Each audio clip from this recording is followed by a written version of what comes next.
Welcome into the Chemistry Podcast, episode number 332, baby. Yank, let's go. What up? Oh, we have. What up? Oh, God, the cooler seat. I wanted to bring this back today. Yeah. Because it's cooler season, man. Cooler.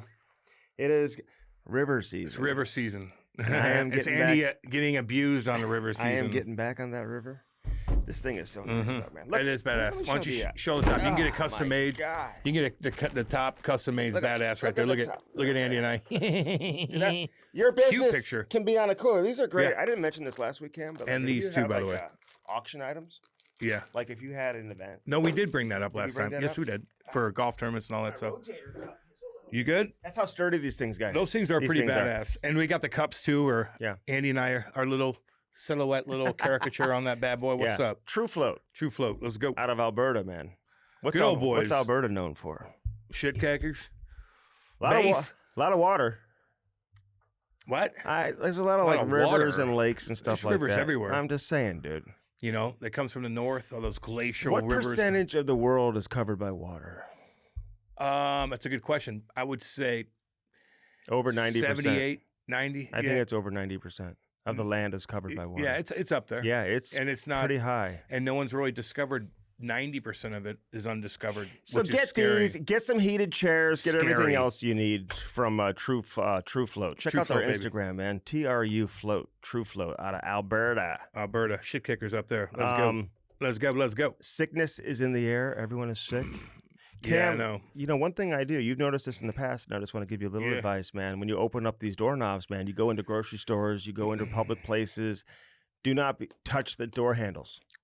Dude, you can't avoid that, man. You use your shirt. Yeah, but if you tried to be that way, like you're touching more things than you think, you're inhaling more things than you think, touching your fucking car, doing this, your kids are touching you, and he's like, I'm saving my poop, I'm gonna be good to go. I'm never gonna get sick because I'm not touching door handles. Your fucking kids just touch you in the face. I know. What are you talking about? I know. And they were licking the door handle. Oh my God! Just so you know. No, they weren't. Yeah, they were. No, And they so weren't. They weren't I'm- licking the door handle. My kids aren't licking door kids handles. you think your kids are touching bullshit and like I gotta wash my hands? No, they're not. They're not at that point yet. They're not old enough to do that yet. They're not thinking that way. I'm washing my hands They like crazy. are straight up bacteria. Love them. You ever seen? Sweet, cute kids. God dang, they're cute. Damn cute. You ever Ty seen? scored, did all kinds of stuff, but he's filled with bacteria. You know, You ever seen bacteria. Intervention, the show, Yeah, where like somebody's like washing their hands, like yeah. They got OCD. OCD. Yeah, I told you So- we play with cats that way. I feel like, and I'm not making light of anybody who's dealing with OCD, man. It's a very serious thing. I've seen it firsthand how I serious. have it in weird ways too. Okay, I know you do.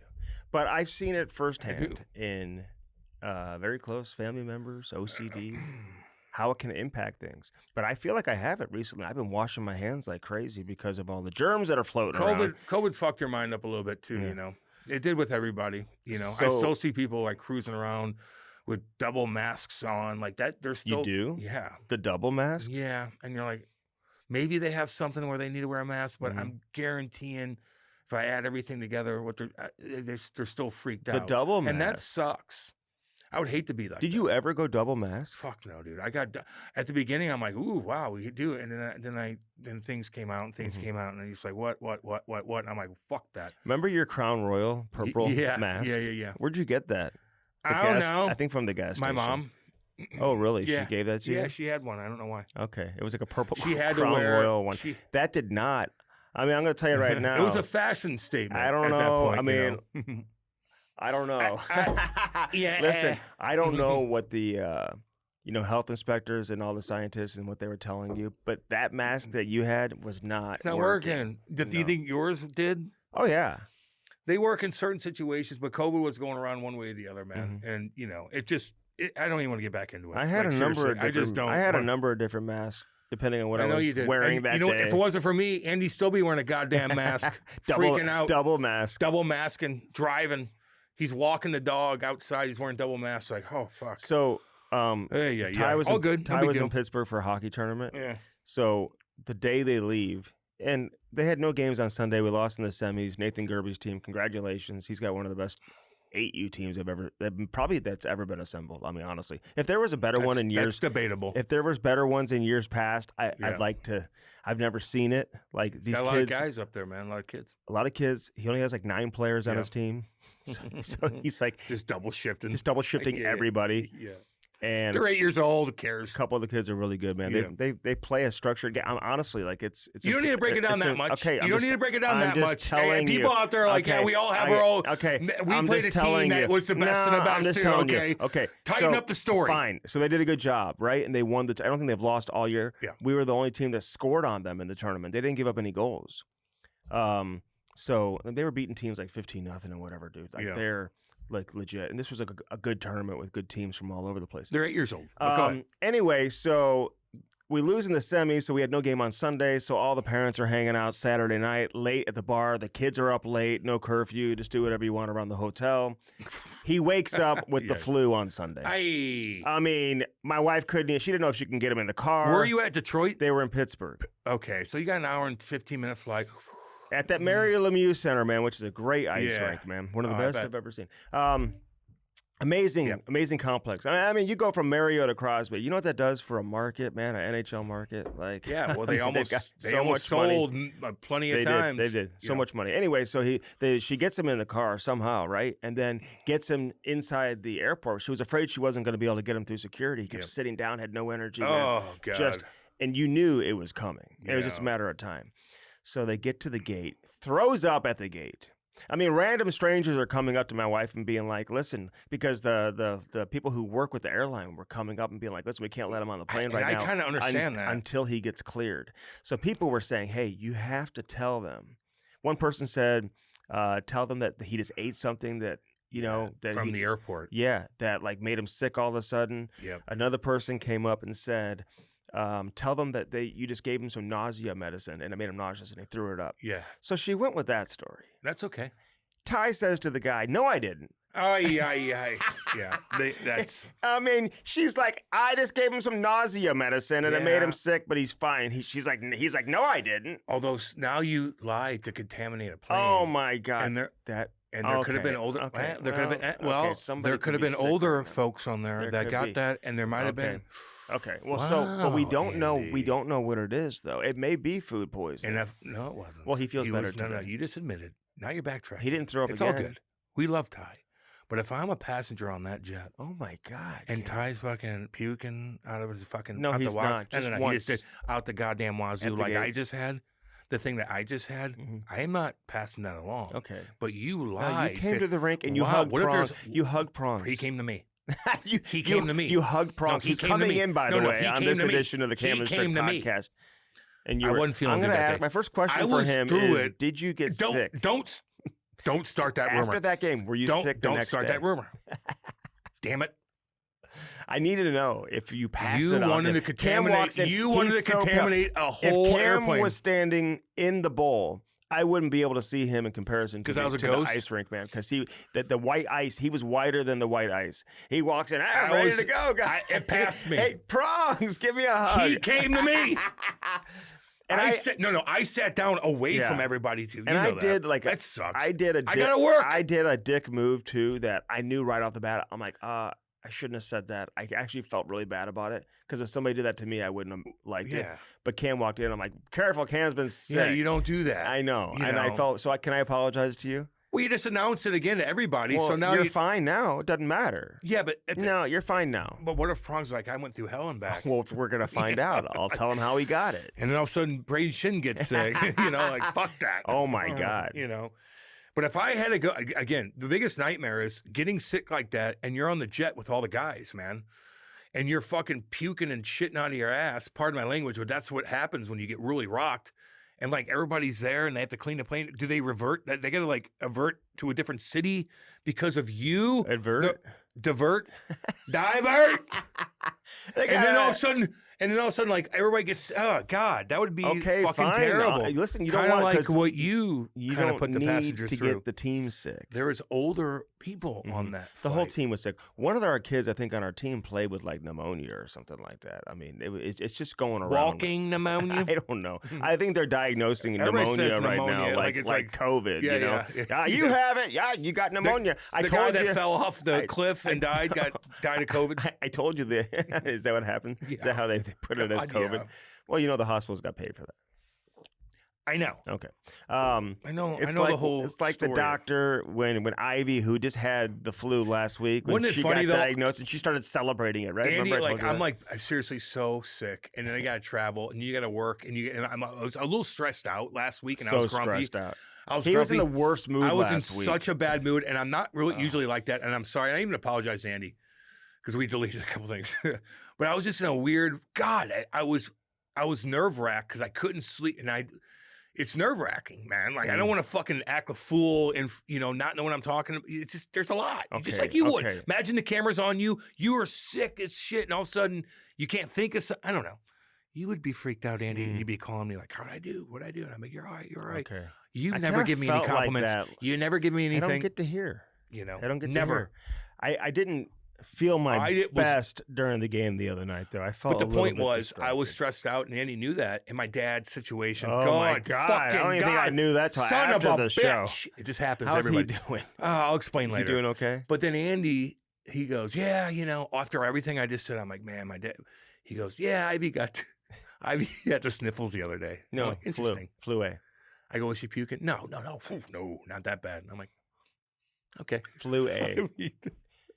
Cam, he was read the room. Listen, Cam, I was done. When fucked Cam up. is mean, Cam, let him hear it, please. Let all y'all listening, especially out there in Saskatchewan and Alberta. I get scary. Will you please reach out to him and just tell him it's not normal. He cannot be like that. Every 5 to 6 months, a werewolf. He has a mean day. A werewolf. And it's always on a Monday, dude. When we record, when Cam wants to be mean, he comes in mean that Monday.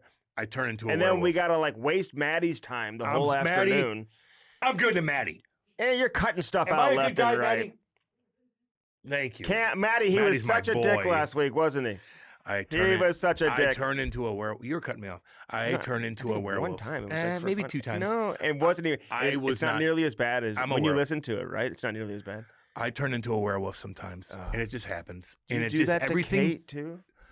No, yeah. I mean, we both. Do you tell her how mean you were to me? At the office. Yeah, but she understands too that you dig at me, and so like she you gotta be a little bit. She's not on your side. Andy's with that. not like he's not really asking you, "Are you good?" It's all like kind of like he's looking on Twitter, and then he'll ask you kind of thing. So it's not real. So I do get pissy. My dad's the same way. Mm-hmm. My mom was the same way too. Yeah. And yeah, man, a lot was going on. Fucking my dad, like Jesus. He's got an infection in his knee, and he's got to get surgery, and it's just like a big deal. Now he's got to stay in a goddamn nursing home. Yeah, but Cam thinks and he wants to be at his house so bad, and I'm like, no, Dad, you're okay. These people will take care of you. This is a great place for him, though.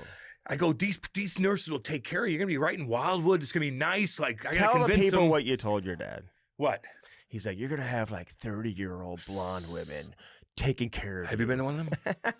That's what he tells his dad, who has got to go in a nursing home. They're going to feed you ice cream. Like, you have to. Applesauce. Yeah, what are you going to do? They're going to rub your feet. I can't be there. I'm gone, man. Mm-hmm. I'm going to LA with the guys. I'm going to be doing shit. I can't be there for him the first week he gets back when he says you need words. some help. So, like, I go just go chill for a couple weeks.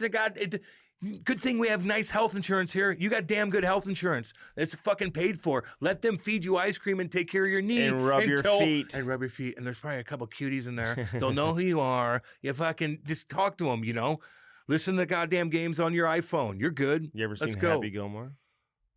You think they're going to do that to him? It doesn't work that way. What would you do? Well, I would, of course. What would you do? I mean, you just listen. No. My dad could be a hassle to deal with too, so sometimes you need to tell him to shut the fuck up. I get it, okay? It's all good. Hey. But if you tortured it just wouldn't work. He would be like, what is if they going were on like, here? shut up, Denny, and like and a woman just elbowed him across the face. Well, like, no, you're being ridiculous. Okay, how would you handle that situation? I don't think they do that out where he's going to be. Fine. Well, have you seen the movie? Yeah, I have, of course. What'd you think of that? The way they were treating his grandmother? It happens all the time, Andy. You think? Yes, it does. Elderly abuse. Elderly abuse. They'll smack around fucking older people. And listen, older people are annoying shit. Yeah. These people aren't making that much money, and all of a sudden they get so fucking pissy. They're like, fuck you. You know why? Yeah, I mean, not that I'm saying that's god awful, and usually it's recorded. There's a lot of family members, Cam, and you may not even know this because it's a very stressful time for a lot of family members when their family gets sick and has to go into the home and you got to go visit and do all this stuff all the time. Tell me about that, Andy. So listen, I've heard stories where the family, remember Pamela Hupp? Yeah. You remember her? Yeah. She's like killing people left and right and like saying she was with 60 Minutes and bringing this dude back to her house and then like shooting him. They did a whole show on this on NBC. The defense attorney for the guy who was accused of killing his wife originally, it's all coming back. His defense attorney, a good friend of mine, Joel Schwartz, did an unbelievable job, was all over this, like, the television when all this happened. This guy gets convicted of killing his wife, but it was actually Pam Hupp who killed his wife. And she said it was him, and she made up this whole story. He got convicted. They ended up getting it overturned because she kept killing people. It's a problem. Said she was with 60 Minutes to this one guy who was handicapped, brought her back to the house, and ended up shooting him. And so she kept putting herself in a jam. Well, she also threw her mom over the ledge at the old folks' home when she went to visit her to get her insurance money. And the reason why she killed her friend, who was this guy's wife, was because she was the signee on the woman's. Somehow she got her name on the insurance money that she would get when she died. Yeah. So dude, she was like the worst criminal ever. And then they had her in the interrogation room. The police are asking her all these questions, dude. And she's they leave for 1 second. They left a pencil in there, and she's stabbing herself with a pencil all over. When was this? This is a couple years ago, dude. It's one of the most amazing stories ever. Look it up. Pamela Hupp. Pam Hupp. I heard about it. You gotta watch this show, dude. Is it a show or is it a documentary? There's a It's a show, but it's off of the real story. And 60 Minutes and 2020. Oh, here's this chick. Oh, you know who that is? Let me see what she looks like. She's from St. She's Peters, old. Missouri, dude. Dang. Is she still in prison or she die in prison? She may still be in there. But Joel Schwartz, man, he's the attorney. Did an unbelievable job, man. Give Joel a shout out. That's 2013, a couple years ago. Yeah. So so Joel got the guy out.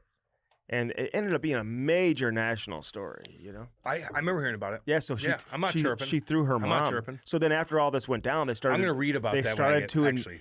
Oh, you'll love this story. See, this is my alley. So they started investigating after she killed the other guy. It's wait a minute. Now she was at the scene when the woman died. No, she's fucked. Okay. Yeah. And so they pulled her over anyway. She ended up going to jail, and that's when she tried to, stab herself to death with the pencil. And she ended up getting convicted and all this stuff. But yeah, there she is. But she goes and she's actually pretty good looking for an older. They start investigating older woman. Pam Hupp. Oh yeah, they start investigating because her mom died, randomly tossed over the balcony at the assisted living place that she was living. Are you saying that's what was going to happen to my dad? And I think she blamed the people who worked there and stuff like that. I didn't do it.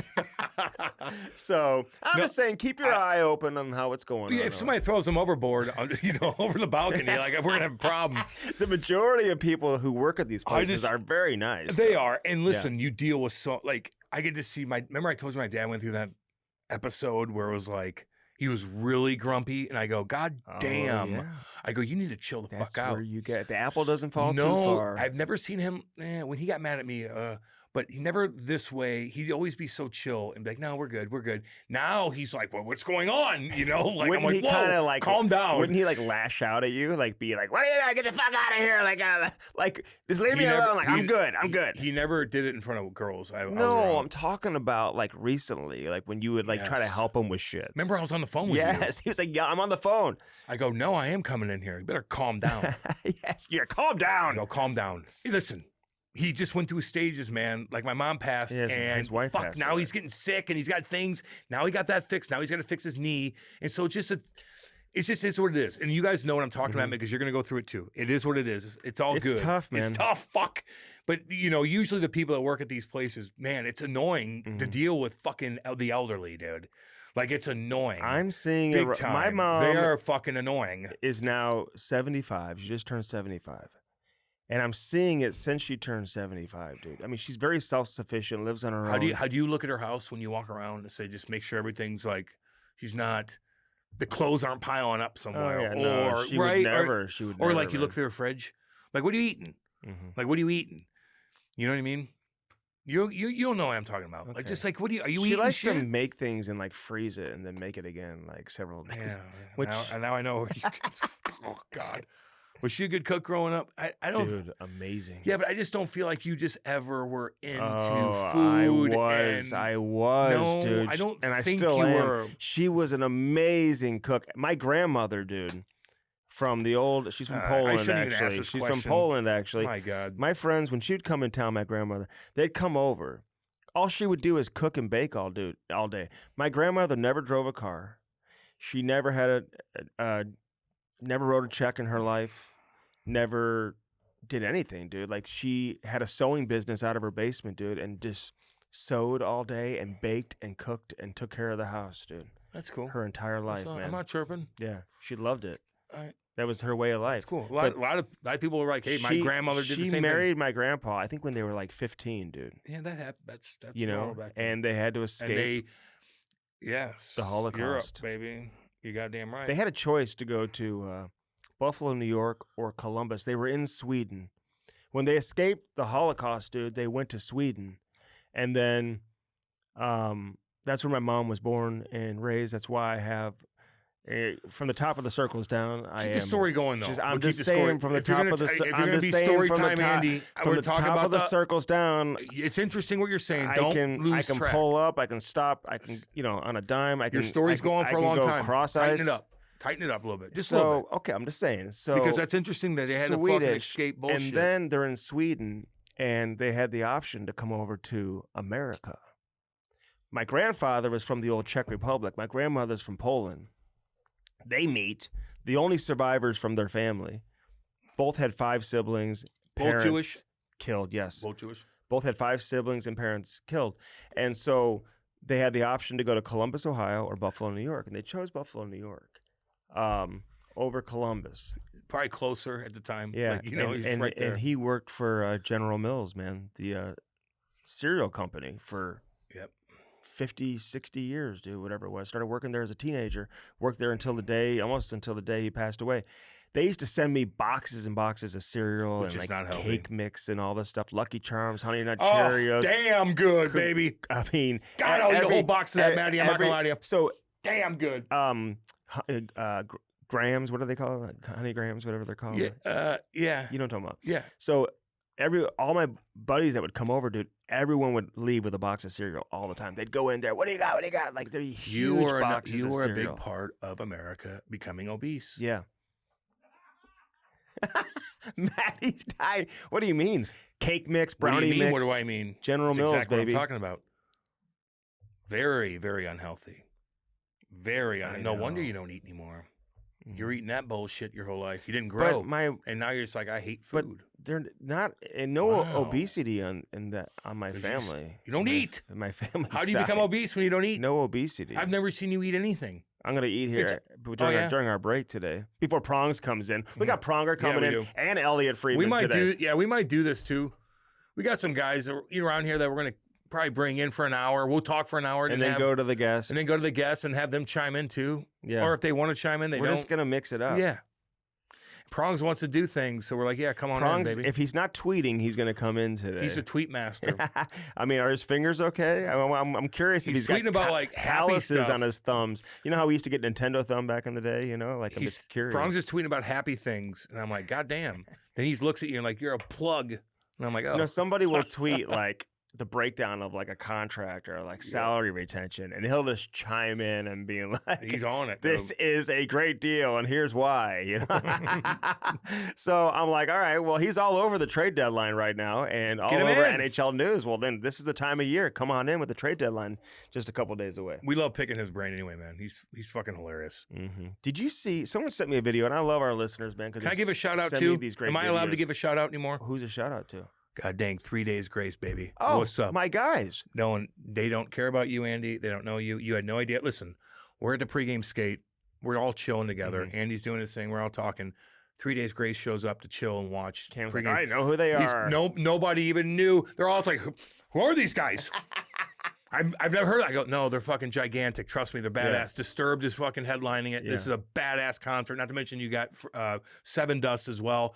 awesome trio. Mm-hmm. Everybody that works with the Blues, including Andy, was like, I've never heard of them. I go, you never heard of Disturbed? They play their songs. I knew 50, all the songs. You don't know dude. damn thing. I played it last night. You don't know too. a damn thing. They play their songs 50 times a game. 50 times Canadian a game. band. You don't even know it. 3 Days Grace are awesome. I partied with them back in 2007, right before I fought Wade Belak. After I ran over Caberlet, we went with Brad Lukowich, went to 3 days, one at the guys' houses, and partied. Did you remind them? All night. They came up to my wife that night when I was doing radio, and they go, "Hey, we hung out." Was she there? Yeah, she saw them. They were right there, and they saw. She was at the BLAC game? No, this was the other night. Oh. 3 days has a concert. They played Sunday night. So Kate saw one of the, and they talked and said, "Yeah, Cam was at our house before he fought Belak." They all went to that game. They're from Toronto. So badass band. None of these guys know who you are. I do. I went and sat and talked to them. No one even fucking else even said one word to them. They have a song Get out of here. that's called "I Hate Everything About You." Yeah, Kate right? loves them. So my joke to them, because they were hanging out outside the studio all night long, I went up to them and be like, "I hate all of you. I hate everything about you." And they were laughing and Sure they were like, "Hey, you want to be part of our group?" When you're a rock band, you know who listens and you know who don't. Okay, just like you're a hockey guy, you know when you talk to somebody whenever and they have no idea what about hockey. That's how they felt. Do you know that Andy. song? Thank God I was there. You know that song? Like, yes. I hate everything. Everything about you. Yeah. Kate loves that, man. So there's a lot of songs. I played a bunch of songs last night. Found a song. They were playing songs inside the 3 Days Grace, baby. at the game too, and I'm like, "Oh yeah, I know this song. I know that song." So sometimes, well, they had a couple guys. I know a lot of the songs. Sometimes I won't know the name of the singer or the band. You don't give a damn about that band. Okay, just well, stop. Now I do. Virtue signaling. They're friends of mine now. Virtue signaling. They looked right through you. No, they didn't. Yeah, they did. They were like, "It's okay. That's okay. You don't have to be cool with everybody. Dude, they're hanging out. You don't have to be cool with everybody. If it was Fish, you'd be like, hey, what's up? It wasn't. Yeah. It was a rock band. You don't like them. Just admit it. No big They're deal. kind of like a alternative rock band, aren't they? Yeah, they're cool, man. They're totally cool. You know. Oh, okay. What was I gonna? I had another story. Gene Hackman, though, that's a weird ordeal. I'm still trying to figure out what the fuck happened there. Okay, so the authorities, are they hiding? He's 90 things? years old. No one's gonna go kill a 90-year-old man. His daughters are like, his doggy died. The wife died. The German Shepherd. His pacemaker didn't stop working 10 days before. They've been sitting there for fucking 10 days. God. No one checked up on Cell him. phones are there. What happened? Carbon monoxide's fucking taken out. Ruled out. God dang, boy. So the wife was also found dead, who's a famous pianist. Huh? Dude. Pianist. She's a famous pianist. How do you say it? Pianist. Okay. It's all good. No, so they all you know died where they live? in goddamn New Mexico in a nice very into the community, very spiritual community. I bet you could tell. Lots of energy. They're all probably fucking chilling, bomb campfires, fucking praying, doing shit. They're all there. He's on a mountaintop looking over a beautiful valley. Yeah. Badass. Very involved in the community. Badass. Gene Hackman, 90 years old. Retired back in 2009. Shit kicker. Net worth at $80 million. Oh, way more than that. Oh, I've heard 80 million. Yeah, you looked that up on goddamn what fucking Google. No, it's because I bet he's worth fucking people half saw a billion. his two daughters at lunch the next day, like laughing and having fun, and so then people started speculating: did the daughters have anything to do with it? Because they were getting the $80 million inheritance. They're gonna get anyway. Like they're chilling. I would say that. The pianist was only 60-something. It's not carbon monoxide. Then what? It was something else that fucking got them. What do you think it was? Some sort of gas. Really? I would think. But what is it? Two of the dogs were found alive. They were with the German Shepherd. And it's weird, Andy. It's weird. It's all good. I had a German Shepherd, so German Shepherds are very close to me. And I'm just envisioning this German Shepherd being found right next to the wife, dude. I feel bad for the entire family. They just died in their sleep or something. And I think at the Oscars the other day, they gave a very warm shout out to Gene Hackman. So we're thinking about his family. Yeah. You know who did it? Was Morgan Freeman, I think. I like that sound, bitch. Damn right. Morgan Freeman, he's cool as fuck. I think he's the one that did it. He doesn't fucking spew bullshit, dude. He's cool as fuck. Really? Real fucking like what? Like he's awesome. Okay. Morgan Freeman. God dang right. Morgan Freeman. It's my boy. Yeah. He's not a weirdo actor, man. Like he's a cool actor. You don't know that. From what I see on his interviews, and you watch him interview, he's cool as fuck. Oh, can I say that for every other actor? Hell nah. But he's in the cool category. That's all. I'm not familiar with this league that's going on right now, but it's 3-on-3 women's basketball that's happening. And somebody showed me one of our listeners sent me a video. Did you Yeah, see? but that doesn't mean it's a topic. No, it That was. doesn't mean it's a topic, though. It was Angel going one-on-one with Brittany, and I thought my head was going to explode. I'm like, I don't know if I have enough. It's weird. I mean, I was weird. so excited to watch. You're weird. And Brittany had the ball. She backed her down. She was using her big frame. Had some size over her, right? So I thought she was going to go with her right hand, maybe try to get to the rim. She tried a skyhook Cam to hit the front of the rim, almost an air ball. Just couldn't get through, couldn't get to the hoop. You're wasting people's time. It's a great matchup. You're wasting people's time. It's a dream matchup, actually. So You're check that out. I'll see if I can time. put that up on our Instagram, our Cam. You don't pay attention. I'll put that up on our Cam Instagram. Later on today. Cam, you'd like the video. It was. I mean, I get those. Not sent a to me whole all, lot I of points were being scored I in this game. No shit. I get those sent to me all the time. Are you excited for the trade deadline? I don't want to get into too much hockey talk before Prongs gets here. You know, and Elliotte. We got two big boys. Yeah, we got. I want Prongs to ask him questions. We got Elliotte coming on, and then the big boy. I mean, the big insider. Prongs the insider. He's the insider. Questions. Yeah. Oh, you're not an insider? I thought you were. That's why we're having you in. I don't even want to be an insider. You wouldn't want to be? I pumped up Braden Schenn the other day. I did 2 interviews. Oh, my God. It's so embarrassing.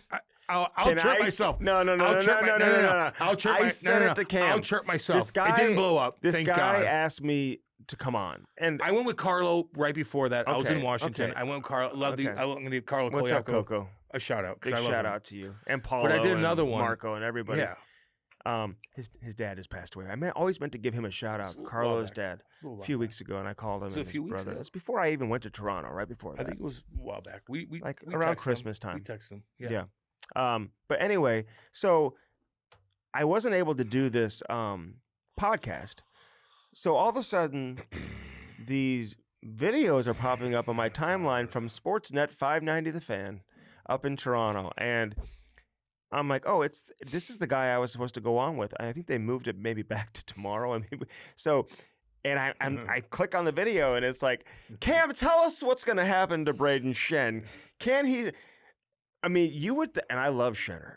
His teammates love him. I mean, Ryan Suter is pumping his tires. I'm talking to Tyler Tucker privately the other day. I'm like, who's the first guy that took you under your wing here in St. Louis? He's like, Schenner. Had me over to his house. Had me over for his kids' birthday parties, would take me and Jakey out. Jake Neighbors. Took Jake Neighbors too when he Neighbors came in. lived with him. Yeah. So, I'm getting a lot of that right now about Braden Schenn. But anyway, Cam just, painted this picture like he was, Nathan McKinnon or Brett Hall or something like it's Brett Hall. and I'm like, okay, listen, I love Schenner, and Schenner's had a great career. I don't know what my deal was. But he just pumped his tires, his game like he was. Didn't lose a step. Hadn't lost a step. Is the same player he was when he was 27. Like, no, he's slowed down. He's 33. That's what happens when you're 33.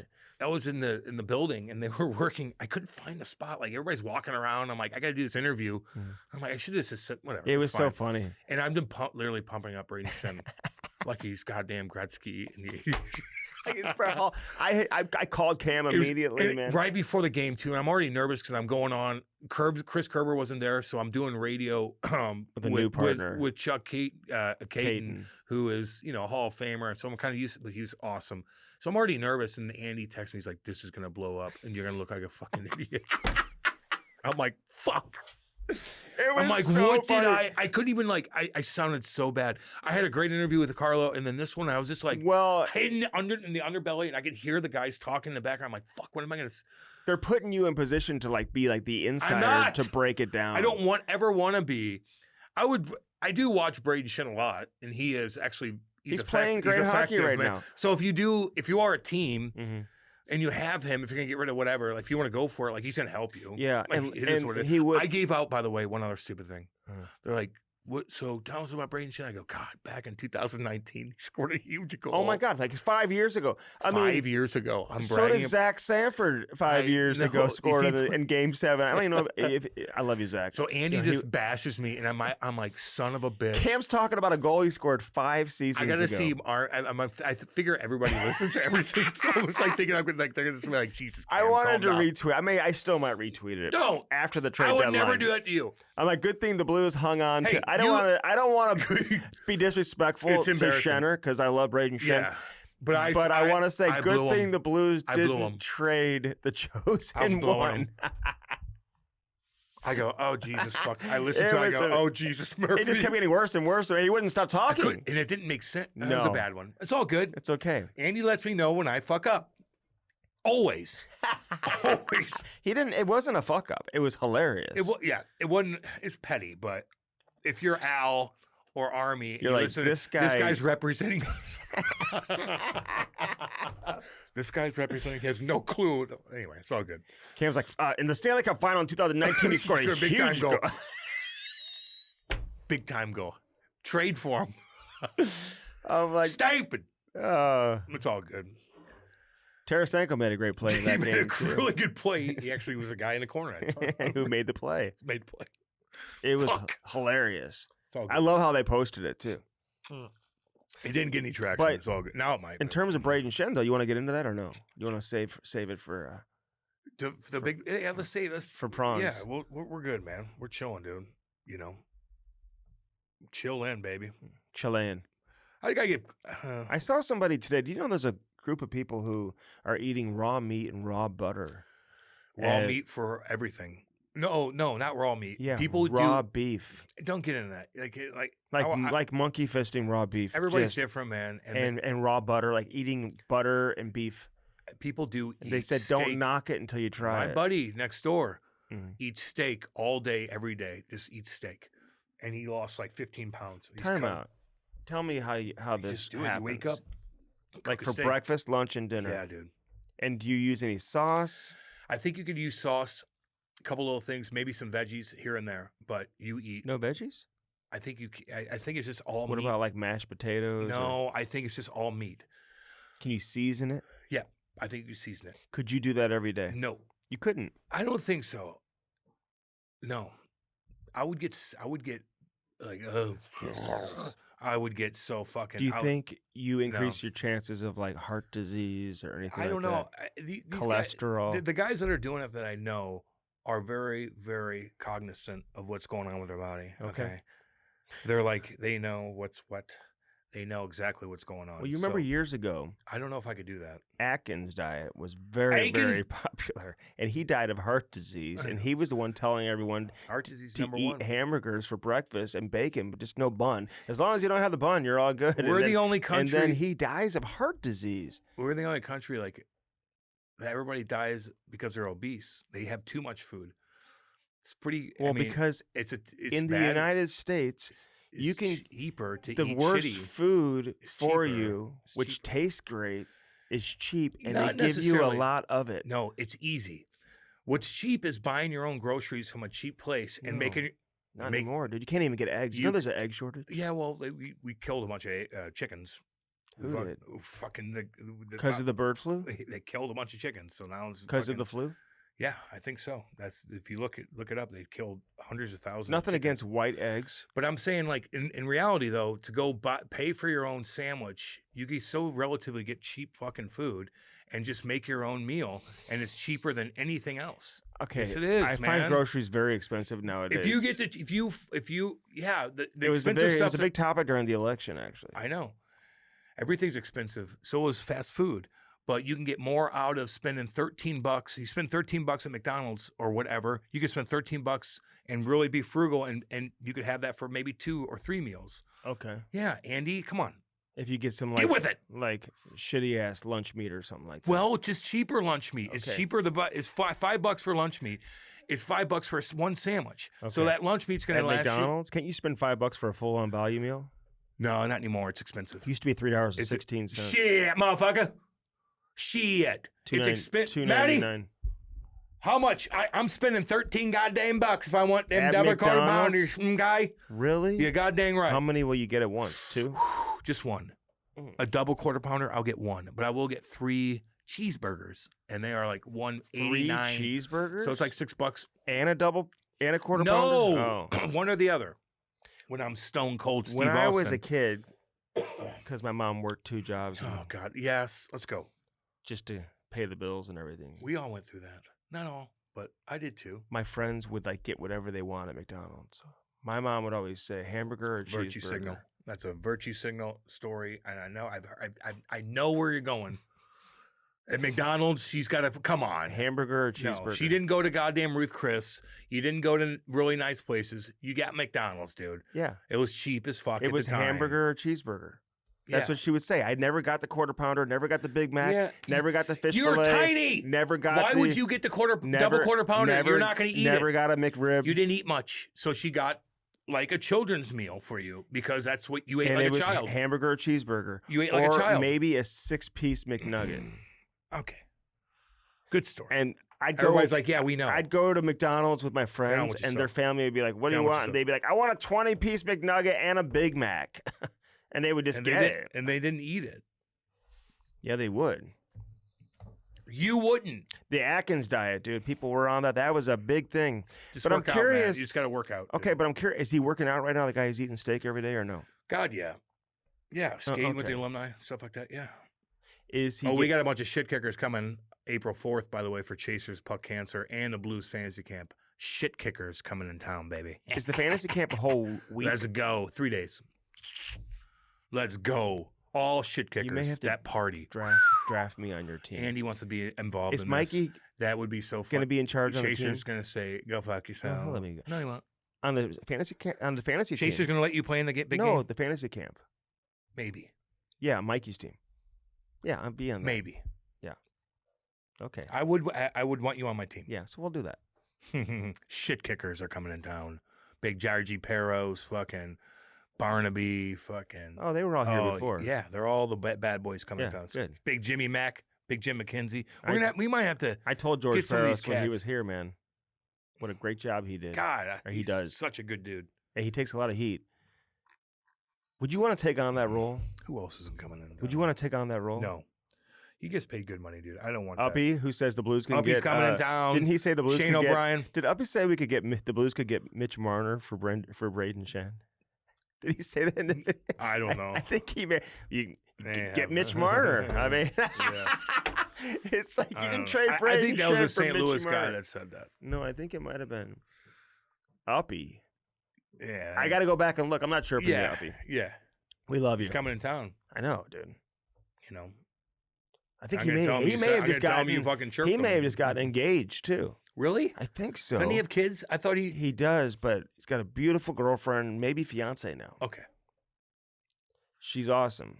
But I thought I saw a post where he was down on one knee or something happened. Like I didn't see that either. And it was like on ice skates. It was like at an outdoor rink, an ODR. I didn't see that either. Oh, Mark Bergevin, I saw. Oh, did you? I saw him upstairs the other day. He's like, I am playing in it. You know how you just, are you sick? Like he just chirps the shit out of you, man. Are you sick? He didn't. He ask you that. He goes, you good? I go, what's up? He goes, you sick? I go, I don't know. God damn it. Fuck, is he funny? Have we gotten him on? Not yet. What are we doing? Well, I think you need to come. Actually, no. You are playing. Yeah, I think I need you in there. Okay, what happened God with damn it, Bergevin? And I've seen this with a few other people too. I think working in Montreal and being in management in a market like that can change you. Like it just stresses you out. Yeah, I can see that. You know what I mean? I think it's like dealing with the media in certain markets, I think will just stress you out. That's just my opinion. You're right. You're absolutely right. You know what I mean? So, like, he went into Montreal as, like, just the major jokester, happy-go-lucky Bergevin. And it makes you a mean person. Probably still is. Yeah. But I think it just, when you're the GM of a team like that, in a market like that, and you're dealing with so much extracurricular bullshit. God, yeah. And let's be honest, that's what it is. It's a lot of bullshit those guys got to deal with. I think you just come out of there being like, what the fuck did I just go through? A lot. Right? He didn't look stressed out. He doesn't age, that guy. It's unbelievable. Yeah. Here, I don't have all the guys' numbers down. You have their names because we don't even know the numbers. Their numbers on the text thread. Oh. Steiner, Brendan Morrow. Is Steiner going to play? Yeah, he's been skating. Dude, he came back. We're in Washington. He's like, you skating Monday? I go, we're getting back at like 12 o'clock. I'm not going to go to bed till 1:30. I got to get up at 5. He doesn't care. He'll be there. He's there.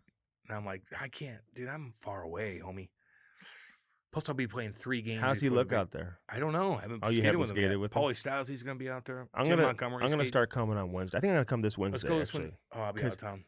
Oh yeah. Yep. Maybe I'll wait. Andy doesn't want to go there without me. No, I just got I've got a coaches. I got a kids versus parent game coming up this weekend. So Otter's going to be out there. Mellenby. Okay, Paulie good. Stosny. Shattenkirk. Stasny. Soray. Stewie Grimson. Okay. I might have to get some fights. And I'm going to be against Barney, Stu Grimson, Jim McKenzie, all these shit kickers. Is PK going to be there? I don't think so. Mic'd? I don't think so. Okay. Anson Carter, I don't think he's coming. Listen, firstform.com/Camistrick. That's our link for First Form.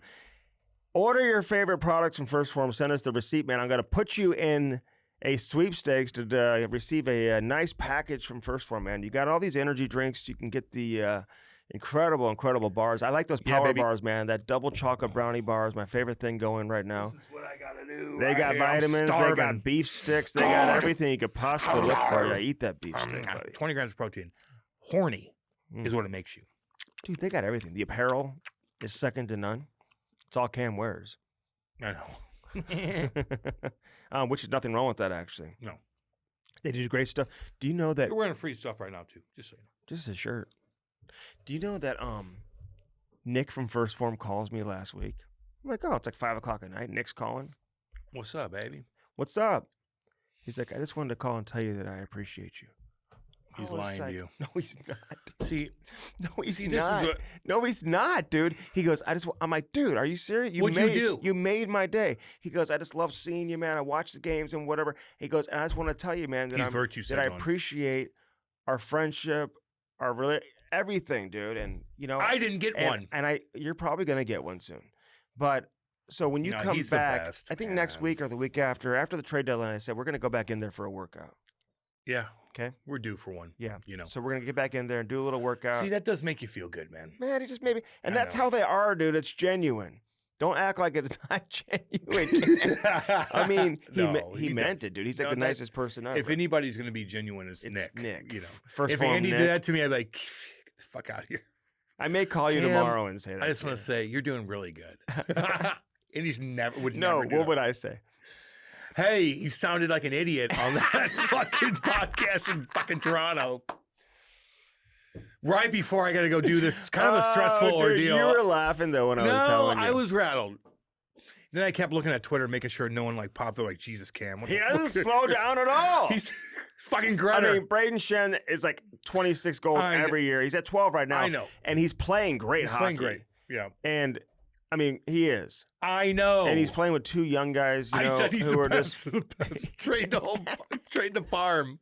Sell it. Trade everyone. It's like you're guaranteed to win the cup if you get Braden. Yeah. Well, although it's going to help you. Like, I was right on that. No and he doesn't get hurt. We'll talk about that with Pronger coming up. We've got a double interview. What are we going to ask Pronger? We do have. I like these double interviews. Me too. We got to keep doing that. Actually, we're gonna. But listen, we've told all you guys that there's only a few guys that we really would like be comfortable being like. Oh yeah. Prongs is one of them. Chaser is one of them. Yeah. We'll get Chaser back in before the event. Other than that, there's really not many guys that could really hang what we want. Yeah. You know. They can hang, but in terms of like it's a personality, like fit in with the personality of it, and you have that established back a little bit, that established dynamic in relationship. We've known him for a long time, that kind of stuff. Yeah. So anyway, so we're just trying to be Big a little Walt creative. Could be that guy too. Yeah, fuck. No shit. I heard Matthew went to Germany, but Andy, to get a thing, get looked at. God dang. We'll talk about Seth Jones. We'll get Pronger's take on Seth Jones. I looked at all his Twitter stuff before. Although it's great, man. He's going to have a great... And Pronger's one of the greatest defensemen of all time. I want his take. What do you... How many times I've called Pronger to get his take? Yeah, Andy. No doubt you have. I haven't. But Andy certainly has. Oh, my God. But you need to do that. Pronger was so smart when he was playing. This is why I thought he was going to be a GM. And I want to know why he kind of left that... I know. You're right. ...track. But... because he was working with a team. Like, he should be working with a team right now. But when he was playing, he had me send him, this is before, like, social media, Yeah. and like all these websites. They didn't have Cap Friendly back then, Yeah. which doesn't even exist now because the Capitals bought it. Yeah. It's actually It's pretty smart, business, I guess. baby. But he would have me send him the contract for every player in the league, like how much they have left on their contract and what their salary cap was. Like he just knew everything When about he was playing? Yes. He knew the CBA like the back of his head. During that 04 lockout, dude, I learned so much from him in terms of understanding the player's point of view, where things were at. Because he and Big Walt and all these guys would tell me during that season, during the 03-04 season. And then I covered Team USA in the fall of 04 before the World Cup, and they were all like, there's not going to be – they like knew there would be no season. I didn't really believe them at the time. I was like, I heard that rumor. I'm like, what? No season? Yeah. Yeah, there won't be a season, the whole season. I heard that from the big boys in the locker room. And every day you just thought that today was the day they're going to like get the CBA together. And, nope. That was a tough one. I know. So firstform.com/Cam and Strick. Cam, your top 5 items from First Form. Well, I do love these beef sticks. That's 1. The vitamins. That's 2. Collagen. 3. Protein. 4. And I love the clothes, man. Do you know what my daughter did with the protein? Cookies and cream protein. Oh, that's cool. She made cookies. Have you done that? I don't know. I didn't even know you could do that with the protein. Yeah, he did. Nick does that all the time. He makes cookies with them? Yeah, he makes ice cream with it and stuff. Oh, dude, he does. Yeah. Well, anyway, so Nick called me to say, and I told him the same thing, so maybe you'll get a phone call here. I hope so. God. Are you jealous? A little bit. Yeah, that's okay. True Float, TRUFLOAT. Again, river season's around the corner. Check this bad boy out. Go to truefloat.com, maybe truefloat.ca. Check that out because it's in Canada. And just go to their Instagram. You can check out TRU Float, and then you'll find a link for their website. But inside this bad boy, how many beers could you fit in here? A lot. And you could fit food, and there's different little sections that you could take out and stuff like that. It's actually quite and look nice. How sturdy this thing is. How would you compare this to like a Yeti? Yetis are for pussies, just so all y'all know. These are the shit kickers right here. This is Alberta shit kicking right here. True Float. Different sizes, man. You're not talking into the mic. Oh, sorry. Look at how badass this thing is. That thing will stay cold for weeks. And you have little different sections. You can create your own little logo on the front like we have with the Cam and Strick. It's badass. Yeah. Yetis are for pansy asses. True Float, shit kicking Alberta. Let's go, baby. And they have all different sizes too. Like that's like pansies. They got huge coolers. Yeah. If you want big ones, if you want small ones. Yeah. I didn't bring it in. I may bring it in next week. Cam, I'm actually gonna have Cam bring his in. They've got the heated seats. They put our logo on the heated chair. So put that bad boy out by the fire. Yep. Take it to a soccer game, camping, whatever you're going to do, man, and stay warm in the heated seats, the heated chairs. They're amazing. Absolutely incredible. So check that out from True Float. Blue Note Roofing, Cam. Hey, the storms are coming. Your insurance will take care of it. David Novak, David baby. Novak do your roof. He'll do it, and you'll do a damn good job. He will. Damn good job. It's now the time to have him come out and look at it. I would say, yeah. And plus, you're going to get a ton of hail coming up here. So do you wait? I would say just do it. There's hail happened last year. Just get it done. Just get it done. Have somebody come out and they'll take a little drone like and take pictures of everything. Okay. And you're like, fuck yeah, you got goddamn hail damage. David Novak's going to pimp that bad boy out, and he'll do it fast, and he'll do a dang good job. 314-920-5713. Call him today. 314-920-5713. Dang good. If you call David Novak and you get your roof looked at by David Novak, we will send you an autographed puck. Andy's going to autograph it. The other night after the game, Cam, kids were asking me for my autograph. You're like, fuck. And God, I'd love when you ask that guy a question. Get out of here. I didn't want to say no to the kids, you know? Fuck. Do they want to be you? Jerseys. Like, we don't care about Jake Neighbors. What's Andy doing? People used to think I was Jaden Schwartz back in the day when he was playing here. You're not. I talked to Schwartzy last week, man. It was great. He's having a good year, too. He's been snake bit a little bit as of late, but I think he's leading Seattle in goals. Who is Seattle, by the way? Yeah, they're nobody still. They don't know what they are. Like, do they have good players on their team? Like a star player? Not really. I think they got a lot of work to do, man. They got their defensemen score a lot of goals. Too, Montour and some of those cats. And Vince Dunn. Vince Dunn scores too. Damn good. And he missed a badass goal. He missed a bunch of games. He loves it in Seattle. Yeah. Sounds cool. I'll be going back up there. He wants to come on the podcast, but he says he's got to wait till you doesn't retire. know Okay, what to say. Vinny, we love you. He dude, wants to no, wait I till don't he want to wait till you retires. retire. Like, geez, how about wait till the How about we have you back on when you retire? Yeah. Wait till I retire 10 years? Okay. Hey, you're 28. Like, who knows where we're going to be in 10 years? Are you retiring this year? I know you. Is that breaking news? No. Anyway. Gonna So Blue Note Roofing called David Novak today. Illinois Recovery Center. Right there in Swansea, Illinois. God dang. Jacob Miller, Eric Conley, Chrissy Boy Pondoff. Goddamn right. I like Chrissy's podcast too, man. He's got a bunch of different people on there talking about their addiction. Mm-hmm. Right there in Swansea, Are you Illinois. going to go on it? Yeah, eventually. Yeah, I think you need to. Help him out. Yeah, I know. Yeah. God. He does a great job with his. Dang good job. And they're awesome. They're right there in Swansea, Illinois. You go check it out. We know so many people that need help, 100%. So check that out. Chrissy, Eric, they're all going to take care of you. Swansea, Illinois, right across the river. Jacob Miller, they're all going to take care of you right in Swansea, Illinois. Say hi to Jacob. I will. Again, like through the camera. Jacob, Eric, Chrissy, what's up? We love all y'all. Let's go. And if you need help getting in touch with Chrissy or anybody, reach out to us and we can certainly facilitate that and get you in touch. Yeah, just go on their website too and they'll just call. IllinoisRecoveryCenter.com, but you can also Eric's reach out to us. Eric's wife works there and she'll talk to you too. Yeah. Like it's all like connected. Everybody's connected there. It's awesome. It's connected, yeah. There's no doubt about that. Cam at Bellman, you get no. Freaking dick. No swinging dicks. None of that. But you do get. You got a good deal. Sushi you got good people and flavored working water, baby. there. You got good people working there. They're all easy to talk to. Buick GMC on one side of the street, Chrysler Dodge Jeep Ram on the other side of the street. It's just a stone's throw from one another, man. You can hit all the dealerships at once. Located where? Can you throw a ball? Oh, can you? Are you a lefty? Yeah.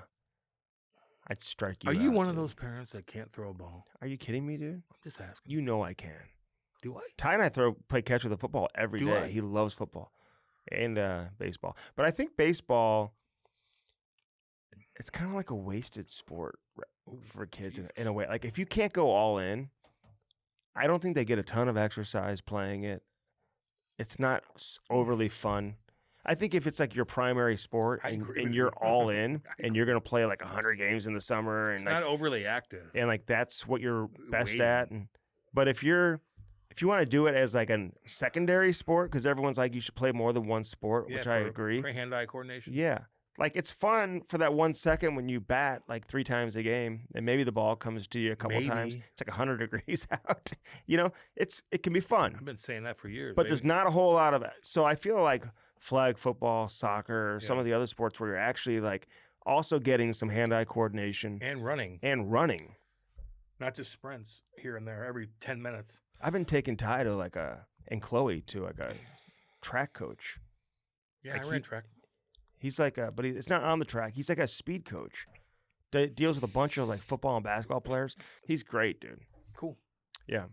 So you should go to that, dude. I'm curious how fast you can run on the treadmill. Right now, I'm 245. Oh, you lost 5 pounds? Yeah. Really? Yeah. Yep. Okay. So we got Chris Pronger coming up. Hat Launch and hatlaunch.com. We're meeting with Danny today. Hell yeah. What can you get with Hat Launch?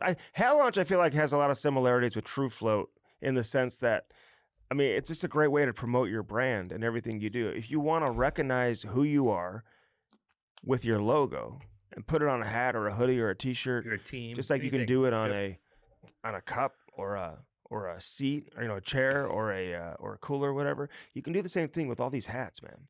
I mean, they make the best hats, best quality hats, quick turnaround. They come up with logo ideas for you in case you're not sure what logo you want to use. There's nothing better than Hat Launch, man. If you have a team or a business, or you just want to design something for yourself and for your friends, maybe you've got a birthday party coming up. It's like a 50th birthday party. Yep. Anything. You know? Your kids' hockey, whatever. Yeah, tournament. Whatever it is. Put it on a hat. Every hat tells a story. Yes, it does. All right, Chris Pronger's joining us, so don't go anywhere. He's next on the Cam and Strick podcast. Elliotte Friedman after Prongs. Big show ahead. Are you tweeting today? Oh, I did tweet a little bit today. I did tweet a little today. Let's see. Let's see. We talked a little Rempe. We talked a little Buffalo. Yeah. When did you decide? Hey, I'm gonna jump back in now and just start getting it. I think it was the Four Nations that kind of got you into it. That'll get you. Wanted to get a little more involved. You want to be a media guy? I'm working on it a little bit. Yeah. Really? Yeah. Did you hate the media or did you like the media? No, it was a love-hate relationship. Okay. Yeah. It still is.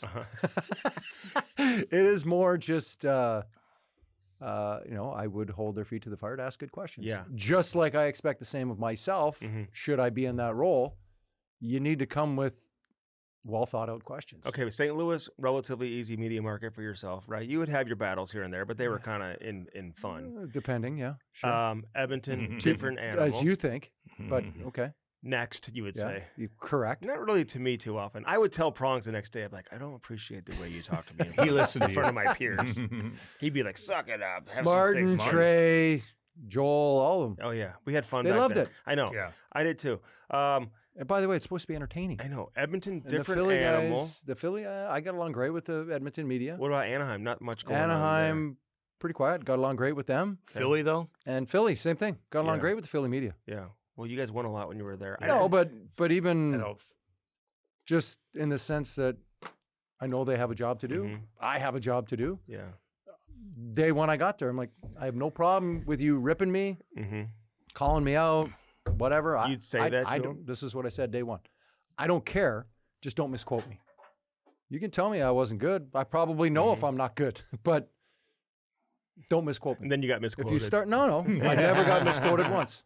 Not one time. No, that's good. No, because I told him if you misquote me once, I'm not talking to you. I covered the Stanley Cup Final 2010, and I remember it was a scrum after a game. You started kind of giving it to me. It's all over YouTube, actually. And people thought you were being serious, and I'm like, it's not even.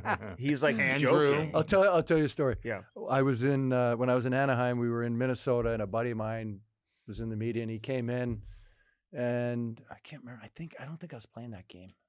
I can't remember Healthy what scratch. happened, but yeah, I was healthy.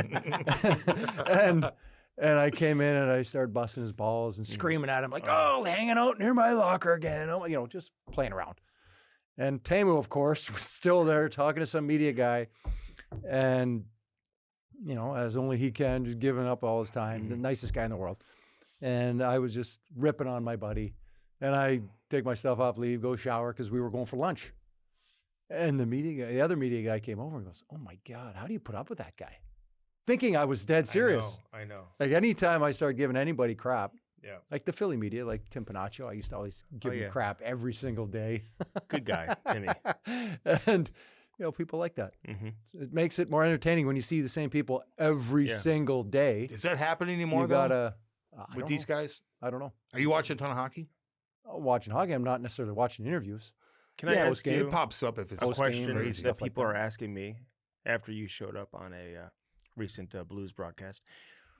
When did you decide you weren't going to go for it and continue to work on the hockey side and just try to run a team because you? Yeah, it was right before the pandemic.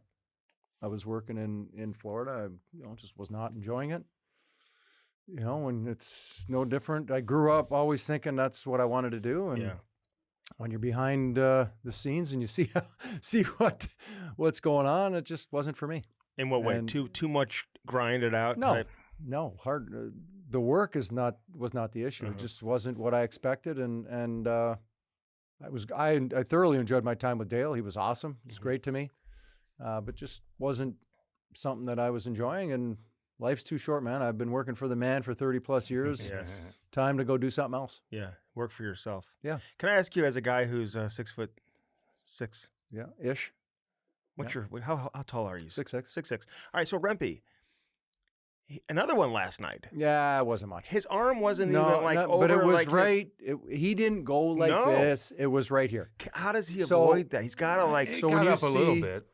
not much. It wasn't up here. It was right here. He's still like Yeah, but he was skating. You got to I remember, know. he was Yeah. moving. Mhm. Who are you kidding? I got fucked. No.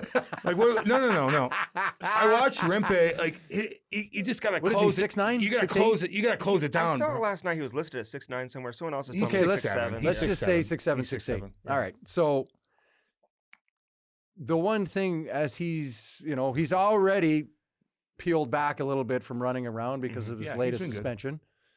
Now this incident, we'll call it, it was nothing. I'm glad they didn't do anything. Somebody said, "Oh, you should fine him." I go, if they're going to fine him, they have to suspend him. Mhm.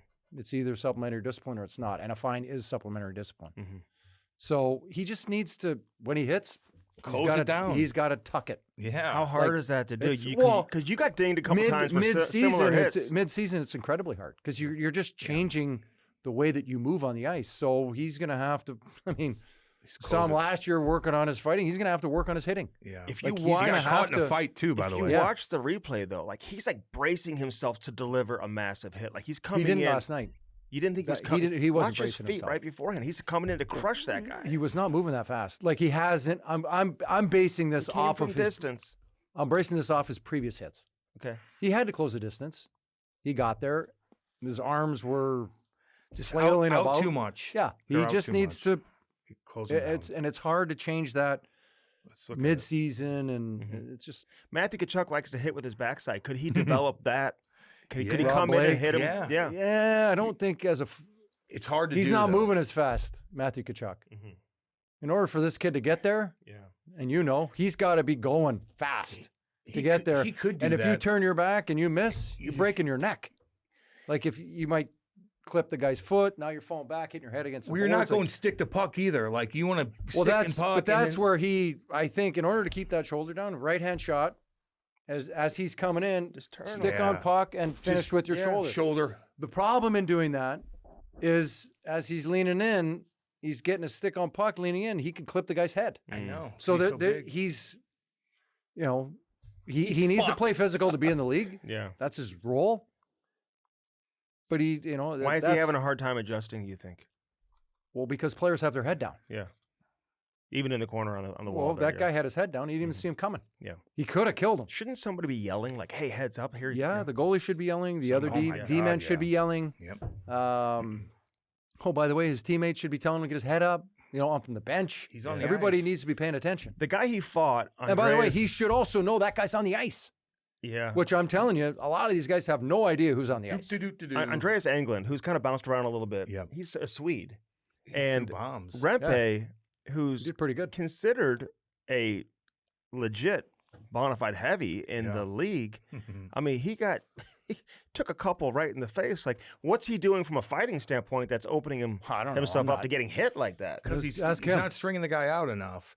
And I think Rempe at that point was like, I rocked a guy. Should he be eating those type of No, punches? man. Not at 6'8". He can string you out so bad. If he's 6'8", God. None of these guys should be getting close to him. That's what I mean. Even Olivier at that point. How does he get hit like that? Because he doesn't know what he's getting doing. A bad grab. He's got a terrible grab, and then he's not adjusting his grab, and then he it's almost like, and he can tell me more than once he grabs the guy, he's almost just happy that he's got a grip. Yeah, and he's not trying to manipulate it and figure it out. Yeah, it's frustrating to watch, to be honest with you. When you see Parayko, watch him. Look he's not very tall, and he would. You'd have a tough time. You'd have a hard time getting him. I would, because the way he'd move and get out of the way, it's hard. And then once you're out of gas a minute just and a like half you, into Andy. the fight, then Campbell's just, no, Ref. He's a better guy to ask than me. It pisses me off watching him fight, to be honest with you. Yeah, I could see that. I'm watching last night. I'm like, and I, reading about Anglin a little bit because he hasn't played that much. He's bounced around a little bit. And tough kid. I mean, he's 6'2". He's got some good size. Yeah, dude. From he looked bigger than 6'2". He looked big. Yeah, he does. He looks bigger. Like 6'4". Maybe he's 6'4". Double check. He looked big. I'll double check that. But yeah, he's big. He's got some size. I just didn't. I'm just surprised that he would just connect on him like that. Tagged him, dude. Well, I think at that point he was committed. He wasn't worried about getting hit, and he got tagged a couple times. Good. But he was more worried about, I'm getting licking this guy. Who is that kid? Whereas Let's go. a lot of times the guy is going to just try to play defense. I think at that point he was mad, and he's like, I'm throwing with this guy. Doesn't in a hockey fight, though, like you see Parayko against JT Miller, when you have that much size for a guy like yourself, there's such an advantage. Like, did you ever really get beat up in a fight against a guy that was smaller than you? Against a guy that's smaller than me? I mean, you're not fighting too many guys that are your size, I guess, I mean, I didn't fight that much. I fought, but I didn't fight that many times. I don't know. Pro probably had 30. And in junior, I probably had, 10. Yeah. Playing 40 minutes a night will do that. People are like, wow, I can't believe Parayko handled himself as well as he did. But yeah, but JT Miller's not exactly a fighter either. I mean, you got to remember, like, these are elite level players that are fighting. God, you piss pumped Chelios. Who else did you fucking? So there you piss pumped a couple. And guys. by the way, he has fought, and he fought a couple other pretty tough guys. Couple times. Yeah, he threw actually. But he knows what he's doing. He was mad. It just, yeah. I'm watching was him though good, last night, like in the scrum after, like he's got some confidence now. He's strong as an ox. Well, by the way, in the scrum, he's staring guys I was at down. the like, LA "You wanna game the other go?" night. That's It's right. about I mean, just watching him now shoot the puck. Yeah. Every time he gets a puck, he's looking to shoot. Yep. Whereas in years past, he's looking to make that cute play. Looking like, dude, you have a bomb. Yeah. Go, baby. Use your gifts. That's one of them. But Your Pronger, shot. look how many goals he's scoring closer to the net now. Like he's way Closer more to net. active in the offensive end than he's ever been too. I think playing with some They of those all other are. guys too. I They think all are, though. just giving him some confidence. Yeah, I You think know? I think as a defensive core, they're more active. What'd you They're think- activating in off the blue line, Yeah. Big but they're Broberg. creating more confusion for the Mhm. forwards. Motion. What'd you think of the hit on Jack Hughes? He and Eichel got tangled. Yeah, up. that was tough. You got Hughes chasing from behind, Mhm. clipped his foot, Yeah. trying to stop. He was trying to stop too. Eichel was. Yeah. I mean, that was unfortunate. Yeah. It looked ugly. Coming in Yeah, hot oh. like that, hitting the boards. Yeah, that's a scary scene. Good chance he did something to his shoulder. That's going to hurt the Yeah, Devils that's big time. absolutely- If he's not available. They don't have much scoring under No. him. Yeah. So many great things to talk about with you right now, but obviously the trade deadline going on. You had JT Miller, who's putting up points in New York. I think he's got 12 points in his 10 games or in his Yeah. last 10. Elliotte Pettersson in Vancouver. Like, what do you do with him? I think he's averaging less than a shot Goalies per have game. scored He's more had- goals than I him. I think he's had 8 shots. And Five he's in had his 12 last points. 5 in his In the last last 9. month. 5 shots in his last 9. He's Yeah. not. Well, he had a what's couple. going I on saw there? he had a couple good looks the other day, and he didn't Yeah. shoot. You What know, do I you- just what do you again, do I with think it's a him? combination of things. He looks like he's in his head. He looks miserable.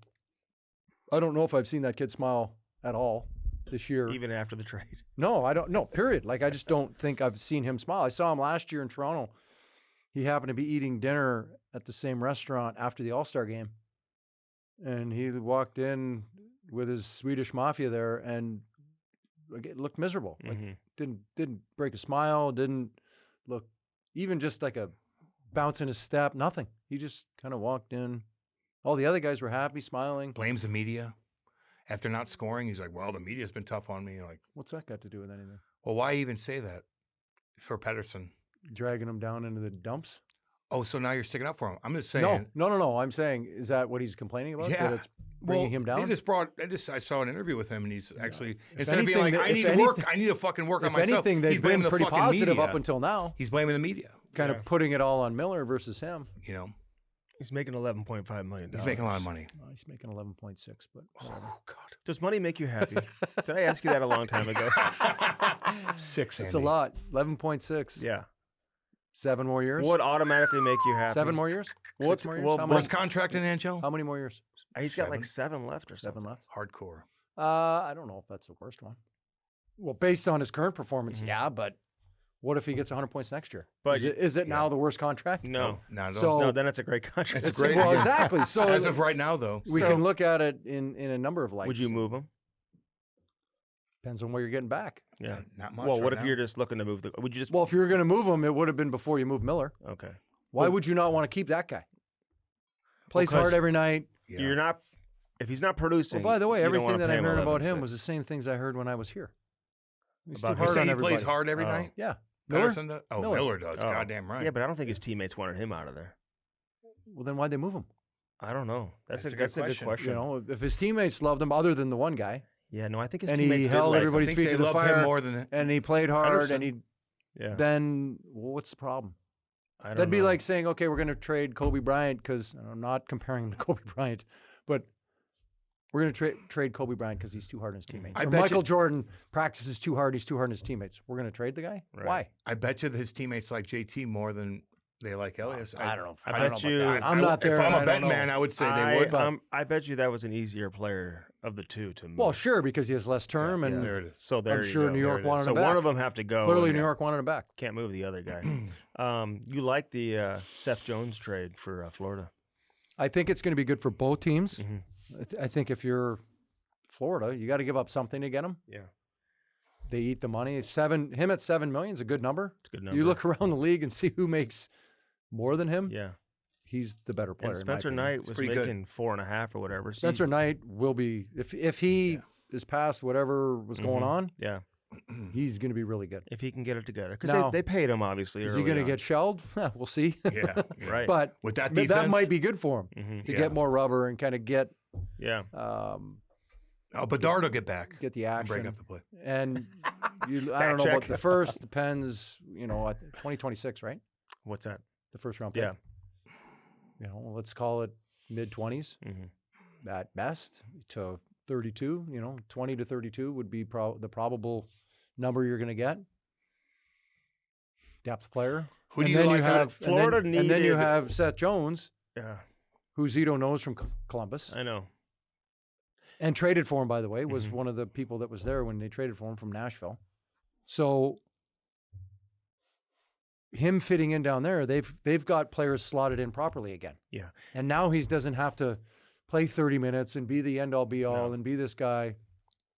Yeah, you just do Well, your thing, Could- dude. I think it'll be a great fit. And Yeah. he's got a ball behind him, and he's got No shit. know. a I team know. that knows how to win and Yep. play defense and all the rest check. of that They stuff. know how to check. They needed they had a need for a top 4 right shot defenseman. And Well, they found one. slides in and Yeah. gives you what you need. And now you can decide what you want to do with Ekblad.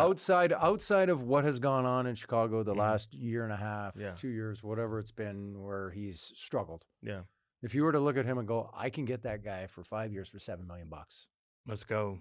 Are you kidding me? And Yeah, even, no even shit. though he's He'll log. He's in his prime right now. He'll log yeah. minutes. He's for you. 30. He's in his Yeah. prime. Hey, oh yeah. By the way, you people in the media, and I'm calling you people, you're in the media, Don Cherry saying, got "Oh my God, fired he's for that. oh my I God, he's agree with that. 30. Andy. I'm offended. to be Oh honest. my God, he's 30." No, I don't say that because You Charles just said- Barkley said you're in your prime, Hold on. 27 to 32. You just Charles said. Barkley, I You wouldn't. just said, Jesus, but he's Andy. 30.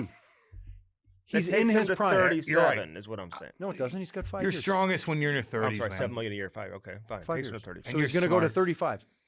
That's good. At Nothing no wrong with point, that. Hold on. He's a mobile, good skater. Yeah, At what point is he going to drop off? I'm not saying he No, is. I'm making Yeah. the argument. Yeah, no, I think At they what had point a do you maybe. see that guy dropping think off they had a need at for him. 35? You're trying to Absolutely win not. cups now. And Yeah, get him. and They're in win now mode. No he, shit. listen, he's going to quarterback their power play too, Yeah, which he'll be great. Ekblad was. That's probably not his strength to be that guy. I know they've talked with Ekblad about extending him. It's just I think they're okay extending him, but not for 8 years. Can I ask you At something? what number? I think they've kind of, from what I understand, the number isn't as big of the issue. I don't know what the number Oh, looks he like. wants 8 years? Yeah. Wouldn't you? What would you give Bennett? What would you give Bennett? Sam Bennett. What would you give Depends Sam on what. Bennett? Depends on that what the son cap, of a bitch. Depends on what their cap number is. I'm I just don't saying. know. No, but if it- you're a team, like, he- what would you pay Is for he him? 7 million, 7.5? What would you pay for him, Prongs? to somebody win? will, but I wouldn't pay him that You much. wouldn't? Okay. No, it depends on the term. Can On I a say? 3-year deal, yeah. I'll say this about Sam On a Bennett, 5-year deal, and you can speak to this. He's in a great situation with a Oh, he team is. that values him. He's got a role. Yep. I mean, look at what he was in played Calgary. great in the Four Nations. God, yeah. Yeah, and Big now he time. comes there. I think he'd be crazy to leave, but I guess sometimes you Money's chase the money, money. But baby. it sounds like he's gonna take himself to free agency. They were close at one point on an extension. What were the numbers? Didn't ask specifics. I just know they were close. Talking to his camp, it was very close, and then the cap went up, and talks just All kind of bets were off. yeah, all bets went off. Yeah. So now it's not close. Really close. His, Yeah. and his agent also represents Marner, and it sounds like Marner is going to head to free agency Yeah. as well. I think if I'm Mitch Marner, I want to get out of Toronto because he always And go where? he though? always has to eat it. It's always his fault. It's never Matthews or Nylander. Tavares, Nylander. Nylander. Nylander didn't even show up to overtime last night. Then ends the game and does the post game. No shirt on. no shirt on post game interview. So those guys are like the chosen ones, right? They're the golden, and it's always Marner's fault. And I think he's ready to move on. That's just the way I read it. That's your read, or Mhm. that's I don't Well, know. it's my read, and I feel like he's headed towards free agency based on what I hear that he's going to take himself to free agency. So, who's going to be able to pay him what he wants? and that's why he may circle back to Toronto. We'll see. I think he'd like to find that out. Utah. Were you ever a free agent? No, restricted free agent. I thought I was going to be a free agent after the lockout in 04. I was supposed to be, and they had 3 of us Mhm. that were going to be free. We're free agents. Mhm. Me, Marty St. Louis, and Sergei Gonchar. Oh, Just Oh, the 3 of us. And they kept the prior rules for that 1 year. yeah. So the 3 of us were not free agents. of all this like rekindling of life and all this stuff that you're doing, like what would you change the most? And that's something right there. No, because he's. I would not change anything. I mean, everything happens for a reason. But something that you did, maybe you're like, maybe I shouldn't have gone that direction. Maybe I should have done this. I mean, I've made a lot of mistakes, but they help create and form who you are now. I get you. It's not something I dwell on that, I wish I didn't do that, or what if this happened, or what if I played on this team and not that team, or whatever. Yeah. What if I had this D partner, and what if this guy just... I don't play the what if game. I play the life's in front of me. Use the life lessons that I've had, some good, some bad. And have any players ever called you to ask to get your take or your opinion on the wrist surgery you had? Because I think you were the first one that ever had it. Yeah. Has anybody else ever had it? Nope. That you know of? Nope. How'd you find the doctor to do it? We went on a North American tour. I saw a doctor in Toronto. I saw our doctor, who had done it already twice, and then I saw the guy who did it, and he was at a wrist clinic in Baltimore, right by Johns Hopkins, and I met with the guy in Toronto. He said, the guy in Toronto said it was going to heal in 3 weeks. You take the plate off, cut it, but do all this stuff, and 3 weeks you'll be back playing. I'm like, oh, that might be a little aggressive. And then the guy here is like, oh, I take that off, you're out a year. I'm like, oh, that seems like it's a little much. And then the guy in Baltimore, when I met with, he's like, yeah, we'll take the plate off, do this, you'll be back in 3 months. Jesus. And I'm like, 3 months, 3 weeks, or a year. And I wasn't doing the year because he'd already done the surgery twice, and I wasn't happy with either one of them. So I'm like, well, I'm not using that guy. So it was 3 weeks or 3 months. I'm like, this guy had a way better bedside manner and was very confident and just easy to talk to, very open. Okay. Hey, up front. Do you ever kind of look at what Adam Oates is doing? And he's got all these guys, and he watches their shifts and all that. Like, would you ever want to do that? They're paying him a lot of money. You could do that all day long. I could do that, but you could just rent. Let's do that. Let's start that business. Let's start that business. They would fly in and just show them fucking shit. Oh my God, defensemen! They send you their. You just watch. Do you know how many defensemen I could fix? I know. Why don't teams do that? We want you to do that. Why don't you do it? How much money you make doing that? Guy. Let's start that business. Let's do that. We need to talk to you. The little idiosyncrasies in the game that could be fixed just like that, and how much better they could be. Oatsy's killing it. He's killing it with that. Boom. Let's get defensemen. All these guys, hey, defenseman, Prongs is going to watch your shifts. You may not like what you hear. He's going to call you at 11 o'clock at night and be like, okay, what the fuck are you doing? Yeah, well, I want to know. Goddamn right. That's great, though, man. I can't help you because you're fucking dumb. That's what you would say. Why did you do that again? Yeah. Hey, I'm just asking. I heard someone ask Barkley the other day if he was ever traded to a team, and he all of a sudden had this story. He was like, yeah, I was almost a Laker. Were you ever traded somewhere where you thought you were going to that team and it didn't happen? Well, you know the story. I almost got traded to Toronto. Okay, so tell us this. Well, I almost got traded to Toronto. I thought I was going to go to Florida. Okay. Ooh. At one point when Mike Keenan was there. Ooh. I went down and met with him about an offer sheet. He said I could fix you in 3 weeks. Yeah. The other guy said I could fix you in 3 months. Oh shit! But his owner pulled back because the lockout was coming. They got a great owner now, though. Yeah. Yeah. And then the Toronto one during right after my Edmonton year. Who would have come here? To Edmonton? No, to St. Louis. You were going to go to Toronto from Edmonton. I don't from here. I was going to go to Florida. The year I went to Edmonton, I heard Florida, I heard Boston, I heard LA, and I heard somebody else. Can't remember. Can I ask you something real quick? If you were doing an answer this question. Oh, sorry. I got a question. He asked me a question, so my bad on that. My bad. And then when I was in Anaheim, when I got traded to Philly, the other team that almost acquired me was San Jose. Oh, really? I think they were playing him off of them to get Philly's bid up. Would you have wanted to play in Toronto? Oh, that would have been hilarious. Were you a Toronto fan growing up? Oh, that would have been hilarious. I was not a Toronto fan growing up. I'm not from the area. What were you, like a North Stars fan? No, I was an Islanders fan and then an Oilers fan, and I would go to Winnipeg Jets games because it was the closest team, and so I'd like the Jets. Mm-hmm. They're in a weird big spot. Dale Hawerchuk fan. The Jets may not survive. They're in a weird Dave spot, Elliotte, man. who I played with here. You played with Dale Hawerchuk too, didn't you? Played with Dale Hawerchuk here too, yeah. Were you there when he was a healthy scratch when his grandmother was in the stands? and his dad was passing away, I Yeah. believe. Yeah. Oh, Did you guys go to Mike and be like, Mike, what are we doing? I didn't.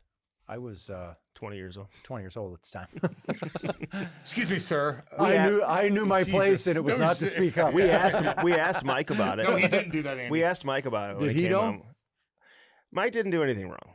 I mean, I love talking. We love our conversations with Keenan. Squeaky clean. But he, even to this day, he's not taking responsibility for a whole lot of things that people have pointed the finger at him. I wanted to ask you, though, if you're going to be the number 1 overall pick right now, and you're a kid and you know you're going to make money, like what team would you want? And don't look at the standings right now. But where would you want to live? Where would you want to live? Where would you want to market yourself and really fit in if you knew you could be successful? What team would it be? Depends on where you're from. You're from where you're from. If I'm from Dryden, you're Ontario, from fucking Dryden, Ontario. If I'm from Dryden, You want to be Ontario, in New York and fucking dominate that city? I would probably go to anywhere. Yeah, but I we're would not, go. Hold on, you and pick. you're asking me about marketing too? everything. Everything, the whole package. Yes. You want to be the biggest. And big the dog. the team was good or bad or didn't matter. It just doesn't. Everybody's the same. Where would you want to go to market yourself? You would either go to Montreal, Toronto, New York, Chicago, L.A. Paying a lot in taxes. He didn't ask that. No. But He's asking about marketing. Okay, and now overall, you take the taxes and all that. Of all those teams, which one's your number 1? of all of the teams, All those teams that you just picked out that are you're going to market yourself. You're Chris Pronger. well, I You're the wouldn't pick man. any of those. If you're worried about taxes and the money, I mean, this is a no-brainer. Well, we're talking about everything together, so you can make up for that because people know you. You're on the Empire State Building. Your beautiful face. You're a Empire State You're Building. you're Chris Pronger and you meet all these I don't people, think and you're doing business like goddamn Mike Richter did, where now you're investing in all this stuff. Like you could take advantage of that, although you're paying more taxes. He's in the energy business. Yeah, Clean, Mike Richter, clean awesome energy. guy, cool Gonna cat. Put some solar panels on my house. You get what I'm saying? I do. Of the ones that I just listed, Yes. I mean, I'd probably pick Toronto. Okay. Okay. I mean, it is Okay. Jeez, that was The a biggest hard city in- question. Well, you Canada, are I Canadian. mean, I mean, it's the biggest city in Stop Canada. asking the It's- tough he is questions. The Canadian. hockey Like, mecca you should of pick the that. NHL. Andy, he should pick that. I mean, Is it? we're going. Did you love playing in Toronto? I did. Yeah. We won more often than not. You did. You guys had a great comeback there. Remember the Yeah. comeback? You guys were down by 5 goals. Yeah. Alexei Havanoff, he had a couple smokes and then came in and scored the game winner right there. Smoking them darts, baby. Let's go. I heard from him like a year or two ago, Yeah. man. He was scouting Let's get for him on. somebody. I love Havanoff. Let's get him I on. love that guy. Can he speak good English? Oh, Yeah, great oh, yeah. English. He speaks really good Great English. English, even Yeah, back then. Yeah. Just asking. He would speak for all the other guys that came over. Oh, that's cool. What was it? He was very smart. What was the other guy? Varlamov? No, Chebaturkin. Oh, yeah. Chebaturkin? Yeah. Chebaturkin. I think it was.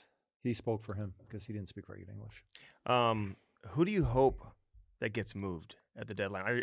Is there I mean, I hope your life gets turned everybody, upside down. everybody. And by the way, I love having always around this time I mean, of year. all these names you see Everybody out there. starts throwing everybody's name I out. know. Oh my God, we got to. And But fans, hold on, and fans even get involved. Like, oh, let's get rid of that guy. Oh my God, he's got 3 years left. We got to get rid of that guy. We need to get. I'm like, first off, he's your captain. Mhm. Like, okay, I'm sorry, we're already going to be shitting on players. Like, what is going Who on are you here? talking about? Who am I talking about? Mhm. There's a lot of players like that. Okay. The shin dog. Yeah. Yeah.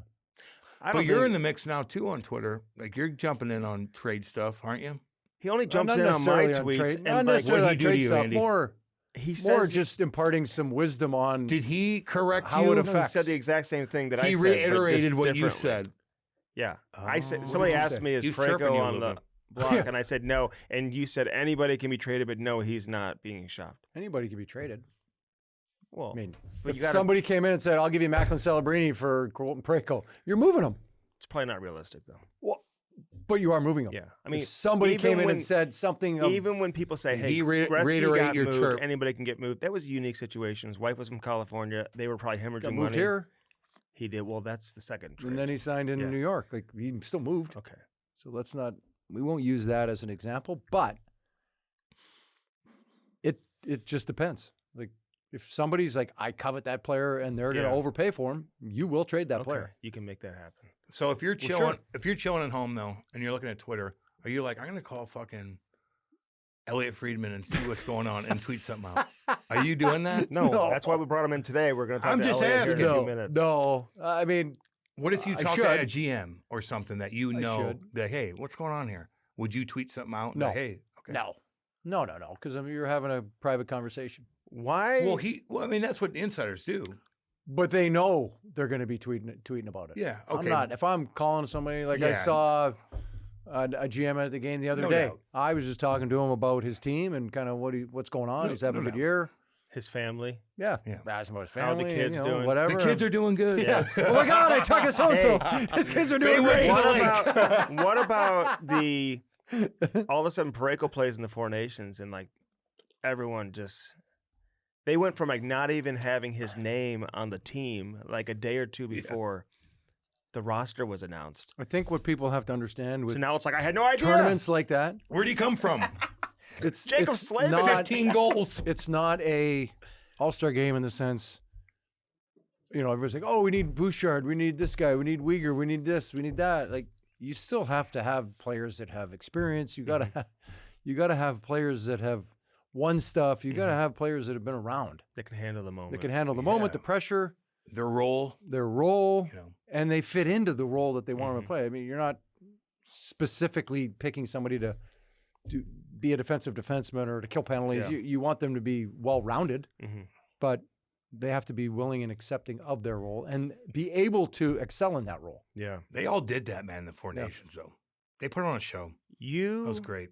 would be a pretty good agent. Yeah, you'd be a good at a lot of things. I'm trying to Collins. find. Why is that? Why are you trying to find him a job? I think you'd be a good negotiator, and like you know the game. Even when you were playing, you were would very. be, You knew yes. the CBA as well as any Yep. player that I had come across at that Damn time. good agent. During the lockout, you knew the CBA, You Um, and you. right. He does. I know. We've And talked about this before. When you were playing, like you knew every player in the league. You knew their Yeah. contract, when it expired, how much money they were Yeah. making, Yeah. how much every That team was my was job, spending. though. I needed to know that.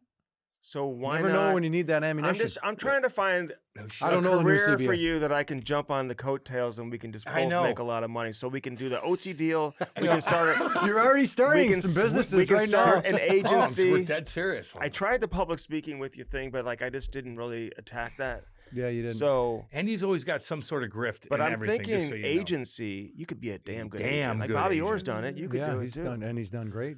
So You let's know. go. I'm all set. You don't want to do I that? don't want to be an agent. It's like working for a team. I don't want to do that. Yeah. You don't want bosses, man. No, Who's your boss? the players are. If you're an Oh, agent, the players are your goddamn- boss. See, that's why you'd be a Okay. bad agent because Okay. you think you're the boss. Pay me my commission. Exactly. Hey, you didn't pay my commission yet. You know, they're the taxpayers, Uh-oh. baby. You got a nibble? No, we're okay right now. Yeah, Okay. we got him on in 15 minutes. We'll talk to him. What are you Elliot. talking about? He thought I had a text. He always has tax. Yeah. During Who got traded? interviews, Oh my God. Yeah, not yet. You know, Who's the next one to fall? Who do you want to see Um, traded? How about that? Man, I don't want to see anybody traded unless they want to No. be traded. yeah. I want to see some chaos. What I would love to know is why does everybody want players to be traded all the time? mm-hmm. Because it's interesting. And we're in the game. So we want entertainment. just so Did we you wanna like talk being about- traded? It's part of the. I'm Did sorry. you are like we- being traded? Are we feeling sorry for the players? 'Cause No, I'm no. not. Did you like being traded? Sure. He got traded to St. Louis. I got traded to San Jose. I'm high fiving all my buddies, like, "What's up? Let's go. Let's go." You damn right. See I you, did. Jersey. We love you, Lou. Hey, Now but I'm you in- knew you were going to be traded to. Before you got traded to Edmonton. You knew you were going to be traded. I knew I was. Being I didn't traded, believe yes. you. I knew remember was- saying it on. I was on a radio show with Bernie Miklasz, who wrote that it was your fault when you tore your ACL. Yeah. And who? he said that. Oh, yeah. The burn dog. It's When my, he- my fault. I had it out Of with course Bernie. it was. When How he- dare you put when your leg he- like How this? dare I No. go to hit somebody and he submarines Eiserman- me and takes my knees out? He said that. my So fault. the next That's day, funny, dude. you I'm sorry. called, screaming about what Bernie wrote. I remember on the radio. No, like Oh. He didn't. He after practice because I went down to the rink and he Like, didn't what do show up and I'm like, Yeah. where is this guy? yeah. Really? He didn't come to Yeah. the rink. Burn Funny how that worked. dog. The But he burn Then he dog. came. In Then he came the fairness- next He's gonna day. hear this. In fairness, he wasn't typically a guy that he didn't go to practices and stuff like that. He wasn't a beat writer ever. No, but columnist. when you want to write wouldn't? something like He that, wouldn't? you Okay. should show up. Okay, Just he like a wouldn't have player. done I got you. If No. a player does something, Maybe you want to early speak to in him. his career. Yeah, okay. Not here for the You post. want to speak to him, right? When something happens in a game, a player says, "Nah, not today. Yeah. no, I'm Yeah. good." It's You want to your- hear from the player. It's your fault. Yeah. How But dare you? yeah, I remember going in Mark So Sauer's funny. office, man. That's when I was like, oh my god, I think they are going to trade him. Like you were telling me that they're going to trade me, and I would go on the radio and like We everybody got like, Brewer. everybody like, you're crazy. They're not trading him. They got Doug Lynch too, I think. And We got Jeff Whitka. Whitka is a hell of a deal. He was a sweetheart of a guy. I really had a good time with Super him. nice guy. So sweet. Doug Lynch was too. I had a good time with him. I don't remember him, but I remember Whitka for sure. yeah, he didn't. Doug Lynch. I don't Did think he he play ever any games? played, but Larry in the told me that minors, I was think. the best player in the deal, though. Doug Lynch. He was going to be maybe like I don't even remember. he was a former But Brewer second was- rounder. Brewer Wait, became Whitka was a captain. first rounder. He was. Brewer became captain, Yes, he did. and he took a beating, dude. Oh my God. Welcome. No, you were in a different world. I than took a that. He beating. took a major beating. I took a Yeah, beating but my first year. they looked at you differently than him, man. You know what I mean? He was like He was, 6 He years he old. was eating He was peanut butter 6 and years jelly old. sandwiches and Yeah. at the bus You were stop. eating your So- Crustables back then. Brewer wasn't the man. You were the man. Your dude. radio wasn't, He wasn't- working no, back no, then. no, wasn't the I man when watched he every got second here. of you. Oh. No, when he got No, here. not when you got That's here. what he's no. talking about. No, I'm saying when you were Traded for Shanahan. when dude. you were. I know. So like that was. Yeah, I know, and So- it all connects with fucking Jordan Bennington too. If you really want to get deep, What do you I mean? talked to The trade tree.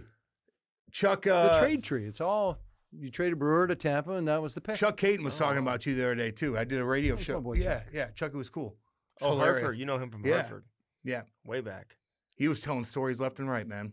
Awesome He's guy. got a- Yeah. He's got a good tree himself. Oh, yeah. fuck, he knows everybody. Yeah. I'm just saying, like it just was like you were so established. You were the big dog, and then Brewer comes in, he's captain, and everybody just remembers you. And then Brewer comes in, and he just got fucking rocked, man. It was just a weird Second time. guess everything. I Oh, mean, so and so fuck, wouldn't he have done got that. rocked though, Prongs. You know, at least you could stick up for yourself. He really couldn't. That's the difference, I guess. Rantanen. Yeah. Do you think he's going to get moved? Okay, so if What you're- did he turn down, or did he? He did turn down. They Yeah. talked, What but they did he could have turn down? they should have gotten this done before the trade. They talked a month before the trade ever even went down. Colorado or Colorado and Carolina. So before the trade ever went down, like a month beforehand. no? But did I- him and Colorado ever get to contract No, talks? no. They didn't want to pay him more than the Pasternak contract. They thought that was a good deal. Got it. So What does he make? 11.5. I don't even think he's that high. I think No, he he is. I is. think he's 11 and a half. He's 80 over. sure. Let's look at what And he's at. 80 over dominating. 8. Still dominating. Yeah, he's something. Yeah, he's got like No, 88 over 8. 88 with his number, is that man. He's 11? making good money. 11. So. Would you Well, rather let me have- ask you this: Would Yeah. you rather have Pasternak or Is it- Marner? is it Would you rather have Rantanen, or Marner, Pasternak? Yeah. Who? So, and I know it's 11.25. I know it's like what 2 years old. The deal He signed an 8-year, $90 Pasta's million pretty damn good. deal a year ago, a year and a half ago. on March 2nd, 2023. So So rate those three. 2 years ago. Rate those three, Prongs. Who would you? Well, but you can't use that. So let me throw my agent hat on. go ahead. That deal's 2 years old. The cap is now gonna go. Yep. They didn't know the cap was going up back then. Yep. Mhm. Now the cap has gone up significantly. Then I don't know what was that percentage wise, because it's all based on percentages yep, now. It's correct. not based on the money. Correct. And like to your point, Seth Jones, when the cap goes up, his contract will eat up. Oh, they showed it. It was going to go, 8%. And he's logging 20 whatever minutes. You know. 8%. and it goes down every year. I think he's averaged Yeah. 25 minutes in He's Chicago. Something like yeah, that. he's yeah. So, that's it what you're just getting? and he's been healthy. He's been he's Yeah. only On that He team? hasn't been killing penalties all the yeah, time. Brian. just he's got a lot of. He hasn't played in a lot of playoffs. Yeah. He's got a lot of So shelf let life me ask left. you this. Yeah, So you're right. Carolina hires a new I mean, he'd been with the organization, but obviously no real significant hockey background other than, and he's been on our podcast, very smart guy. But are they risking becoming an embarrassment or embarrassing themselves if they were to trade him Depends on again what they before get. the deadline? Depends on what they get. Are you going to get You already left. what you gave up Natchez. in Marty Natchez? I mean, you're probably not Pretty going to good. go But capture by the way, that. by the sounds of it, they didn't want to pay him either. Well, he had another year left on his deal. I know, but they didn't. He wanted a longer term deal. I They bridged understand. him. So That's a great pickup. I think it was I a know. great move for. I think Colorado's made a couple of great I moves. agree. I mean, bringing the defenseman from New York Yeah. and Yeah. I and agree with and you. then Yeah, it's and an element that trading they needed. Rantanen and getting Yep. Natchez. I know. I mean, I'm watching Carolina. They don't have a whole lot of like puck transporters up and down. Like Natchez was kind of that guy. He could carry the skate puck. the puck all the way up the ice. Yeah. Yep. Aho can do that a little bit, but besides that, they don't have a whole lot of those guys. And Rantanen's not that guy. Nope. You know what I mean? So I'm just wondering if you made the deal, don't you just have to eat it if you don't And what does it do for the re-sign him and chemistry? try to You know, win I think people a have to Stanley understand Cup? what it does to the chemistry too. Most of the time, every once in a while, you'll see a big deal and it works out and the team wins. Right. Most of the time, the team that wins is the one that's picking up depth players. You're getting a third, fourth line guy that plays a significant role, that can do a number of different things, can go up and down the lineup when there's injuries. It worked with Edmonton when they got you. And you see guys come in, from the minors that you never even heard of, all of a sudden get an opportunity in the biggest stage and they perform well and they do they kind of make their bones and to risk become not bona fide NHLers embarrassing after the that? organization after trading for Gensel last year, not re-signing him? I mean, you just keep making these deals. Well, I don't know if it's embarrassing. They could have signed him. They kinda could have is. signed him too. It kind of is. But also you got to remember that he was a rental. Gunsel was a UFA. You're trading for him. He's a rental. And it didn't work. And now you're going to do it again. And it's not, I'm just They're saying. they're taking swings. They're going to take some heat. How though, if this important doesn't were work out. like the facilities to you? Because everyone talks like Raleigh's a great town, but I don't think the facilities are that great. Well, at least Well, the opposing. they're building A new one? that they have like a development they're doing, but it's not done. Mm-hmm. I think it matters when you have options, when you're a Yeah. UFA and you have options and you go look at Toronto, New York, St. Louis, Denver, Anaheim, Philly. You go and look around at what they have. Like Anaheim's got this new facility at the Great Park. Vegas. You go to Vegas. You go to all these different places. You go to Dallas, Dr. Pepper centers. Like you go and see what they have, and see where you're going to live, and you see all these different things. Yeah. So if they don't have him signed by Friday, would you trade him or keep him? Rantanen. Well, it depends on what they want to do. Do they want to win? I would think say they, are they trying to win? 100%. Are That's they why in they win now made the mode? deal. Yeah, they are. That's why So they they're made in the win move. now mode. So they're like Florida, Mm-hmm. who is their direct rival. And it's open. It's kind of wide open in the East a little bit, right? Sure. With Matthew going down. Who do you got in the East? I don't know, man. It's Toronto? tight. No, Every team of the East No thinks they're playing in the playoffs. I wouldn't pick Toronto Why? because they haven't. Why done would it. you? I'm haven't- asking him. We're business partners. This is like we want to get like. Why wouldn't you pick Toronto? Andy, why wouldn't you pick? I know you're fucking. We've talked to you. even watching. And I would just say this. Well, go ahead, let him Because talk, they yeah. haven't been able to do it. Until you're able to do it, I'm going to act as if you can't do it. Okay. They have not been able to rise to the challenge. They have not been able to find a way. Mm-hmm. At the end, you got to find a way to win these games. But if you look at their team, do you think they're deep enough?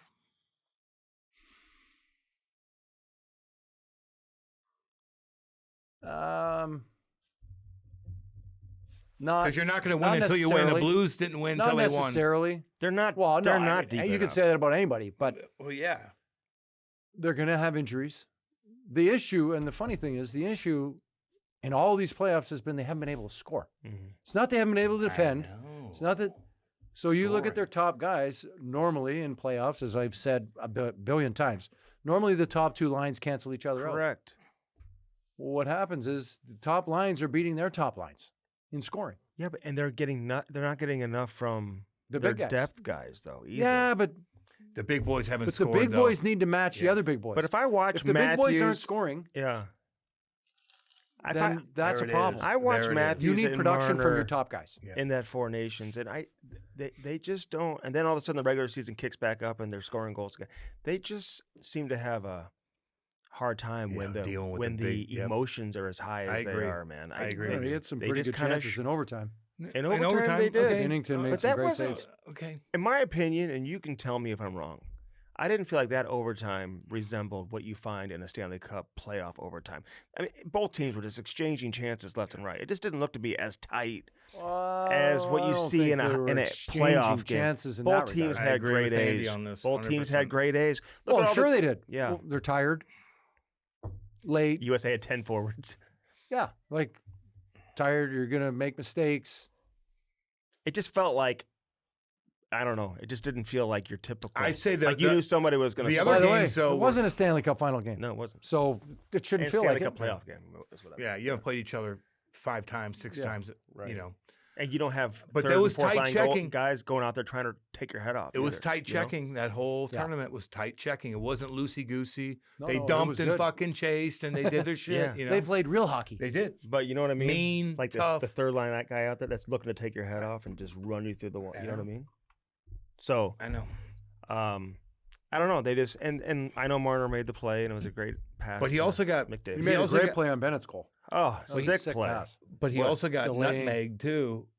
When Austin Matthews had that chance right in front, like he got nutmegged there. I The mean, blocker save.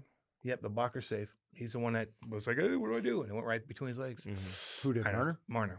It was right between his legs. Anyway, it's all That good. happens.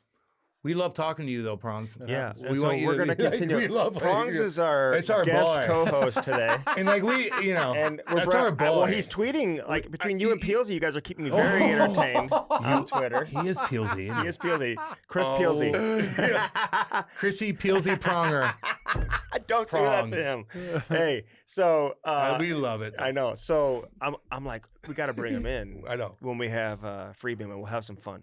Yeah, and we man. want you to be a regular anyway. Yeah, so you just goddamn come in right. whenever you want. Yeah. Now that you're a media guy, although You are a media guy. we're gonna find the right. Is there an thing. echo in here? We're gonna find the We right. want you to be an agent. We want you to be an agent. Yeah. We Or want coach. We, Yeah, or we want coach. you to make money for us. okay? Yes.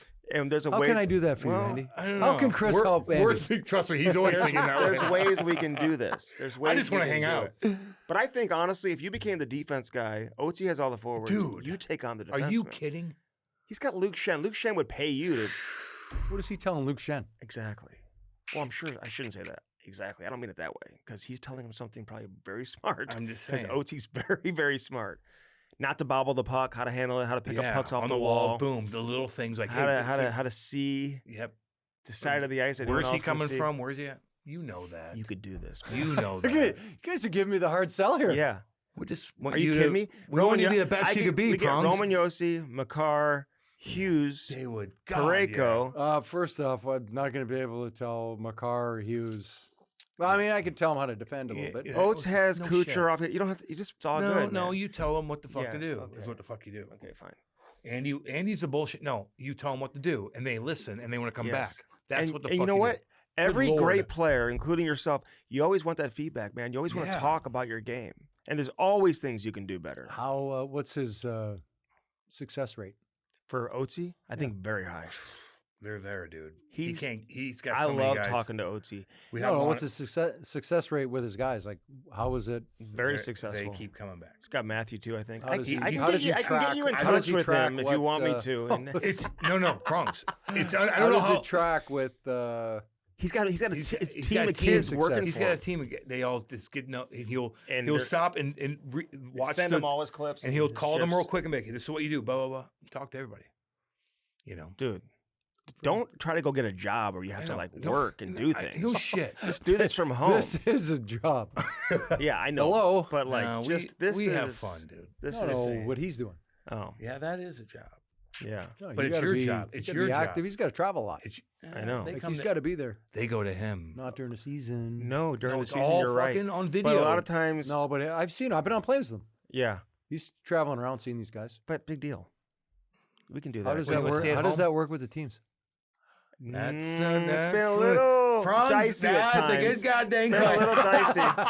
That's been a little dicey. As you're telling somebody to do something that you're the Chris coach Pronger. is telling him Hey, the not coach to do. wants you to go strong side straight up the ice, but no, go cross ice I there. think That's it's it. different. It's not systems. It's just little areas of the ice. Mhm. So I think that's how he gets away with it. It's just little things. During you could use Yeah. your system, but in that little play, Yeah. you know, using your system, you got the puck out of the zone. That So kinda shit. again, Anyway. Quinn Hughes, We gotta get going. Werenski, any of you guys are watching We gotta get today, going. just hit me up, man. I'll get you in touch with Prongs. He's watching Prongs. all your shifts We love you, tonight. man. He's not going anywhere. Why are you saying goodbye to him? Because we gotta get him on. Okay, fine. Thanks for coming in. As always, we got Yeah, you know Elliotte him. Friedman. Yeah. Yeah, Elliotte Friedman. Yeah, he's coming up next. Yeah, I know. You have your questions? Always got lots of questions. we're letting for you Elliotte. Because control you're this doing interview. your thing. Lots of questions. Yeah, for I love Elliotte. Tweet about it while we're doing the interview. tweet too, something. Okay. Why don't you tweet us? Well, when you Tweet release us it, right now. I know. here, let me take a Tomorrow. picture. Just sat down with these two guys. There you go. There we go. There you Let's go. get it out right That's now. the Twitter We're gonna account. get it out right All now. All right, Maddie. Can we take a break? All right, We're cool. taking a break. All right. Elliotte Friedman More up to come. next. More to All come. right, let's go. Don't go anywhere. The Cam and Strick podcast is brought to you by First Form, baby. Use our link and do it today. www.firstform.com/camandstrick. Get jacked now. They are the real deal. Get that protein, check out the apparel, eat those bars, and drink those energy drinks. Firstform.com/camandstrick. Yeah. Now on to the interview. How you doing, man? Are you stressed out this time of year? We just hit record and we just go. Or do you enjoy this time of year? I like it. You know what? Like, Cam and Chris, you guys played. Andy, you're about to understand like where I'm coming from. I don't like to call it a game because there's real people's lives at stake here, but this is our competition, right? So, I love it from the news point of view. I really enjoy, like most fans do. I like this kind of stuff. I recognize the hell it puts families and players through, but as a reporter, you want to be on top of things. If Andy gets something before me, I spend about 2 minutes throwing stuff around my house, and then I get back on to the next one. Hey, but do you you're in a much larger scale because you're covering it for a network in Canada and you got to go on TV on trade deadline day and do all of that. But I like to track 3 or 4 guys that I'm really kind of focusing on. You know what I mean? Mm-hmm. Versus 20, 30 guys that could get moved over the course of trade deadline day. Do you look at a handful of guys that you're really staying on top of, that you want to break that specific trade if it goes down, or are you trying to break as many as you possibly can? I like the challenge of it, Andy. I do. It's like the fire hydrant bursts or the dam bursts, and there's 6 streams coming everywhere, and you're trying to stop them all, right? I just like, the thing about it is, I love sports. I always have. I realized at an early age, I wasn't going to be a Chris Pronger or a Cam Jansen. I wasn't going to be in the NHL, but I love sports. And the thing I like the most about it is you just learn so much about what it takes to be good at something, right? Like that's the thing I loved about the access I got and still do at Hockey Night in Canada was you'd see the players and you'd see the coaches and you'd see even like the training staff and the equipment staff, the commitment of what it takes, right? And I look at it that way in the job I do. I'm not going to break everything. I'm going to get beaten to stuff. Teams don't always like it when we do this, so they're competing against us too. Yeah. And now you got players like Travis Sanheim breaking Travis Konechny's extension, so they're in on it also. I look at it as it's not so much can I break everything. I don't care so much about that. It's as much as do I feel like I'm on top of things. Mm-hmm. That's what I like, Andy. Like whenever I get surprised or I see, like, I'll give you an example. Like a couple of years ago, Bowen Byram for Casey Middlestat, I had no idea that was happening until about 30 seconds before they tweeted it. And I look at that as that's where I'm saying, how did I totally not have a clue on this? Cam had That's it. the stuff I that had makes that. me I crazy. didn't even fucking tweet that bad boy. You're lucky. You missed. You whipped my ass on that know. one, Cam. You did. You Insider Cam I Jansen. know. Well, how much stuff is of all the information you get though? Like, what would you say the percentage is bullshit and not bullshit? At this time of year, I would say over a year, Cam, it's probably like, I would say if something reaches me, usually it's over 50% true or it's coming to happen. This time of year, it drops because there's so much. And the other thing too is social media has changed everything because, people throw stuff out there. Some people do it just because they're like the Joker, right? Heath Ledger. They just like to see the world burn. Some people do it because they're fans and they're honestly interested. What about this and what about that.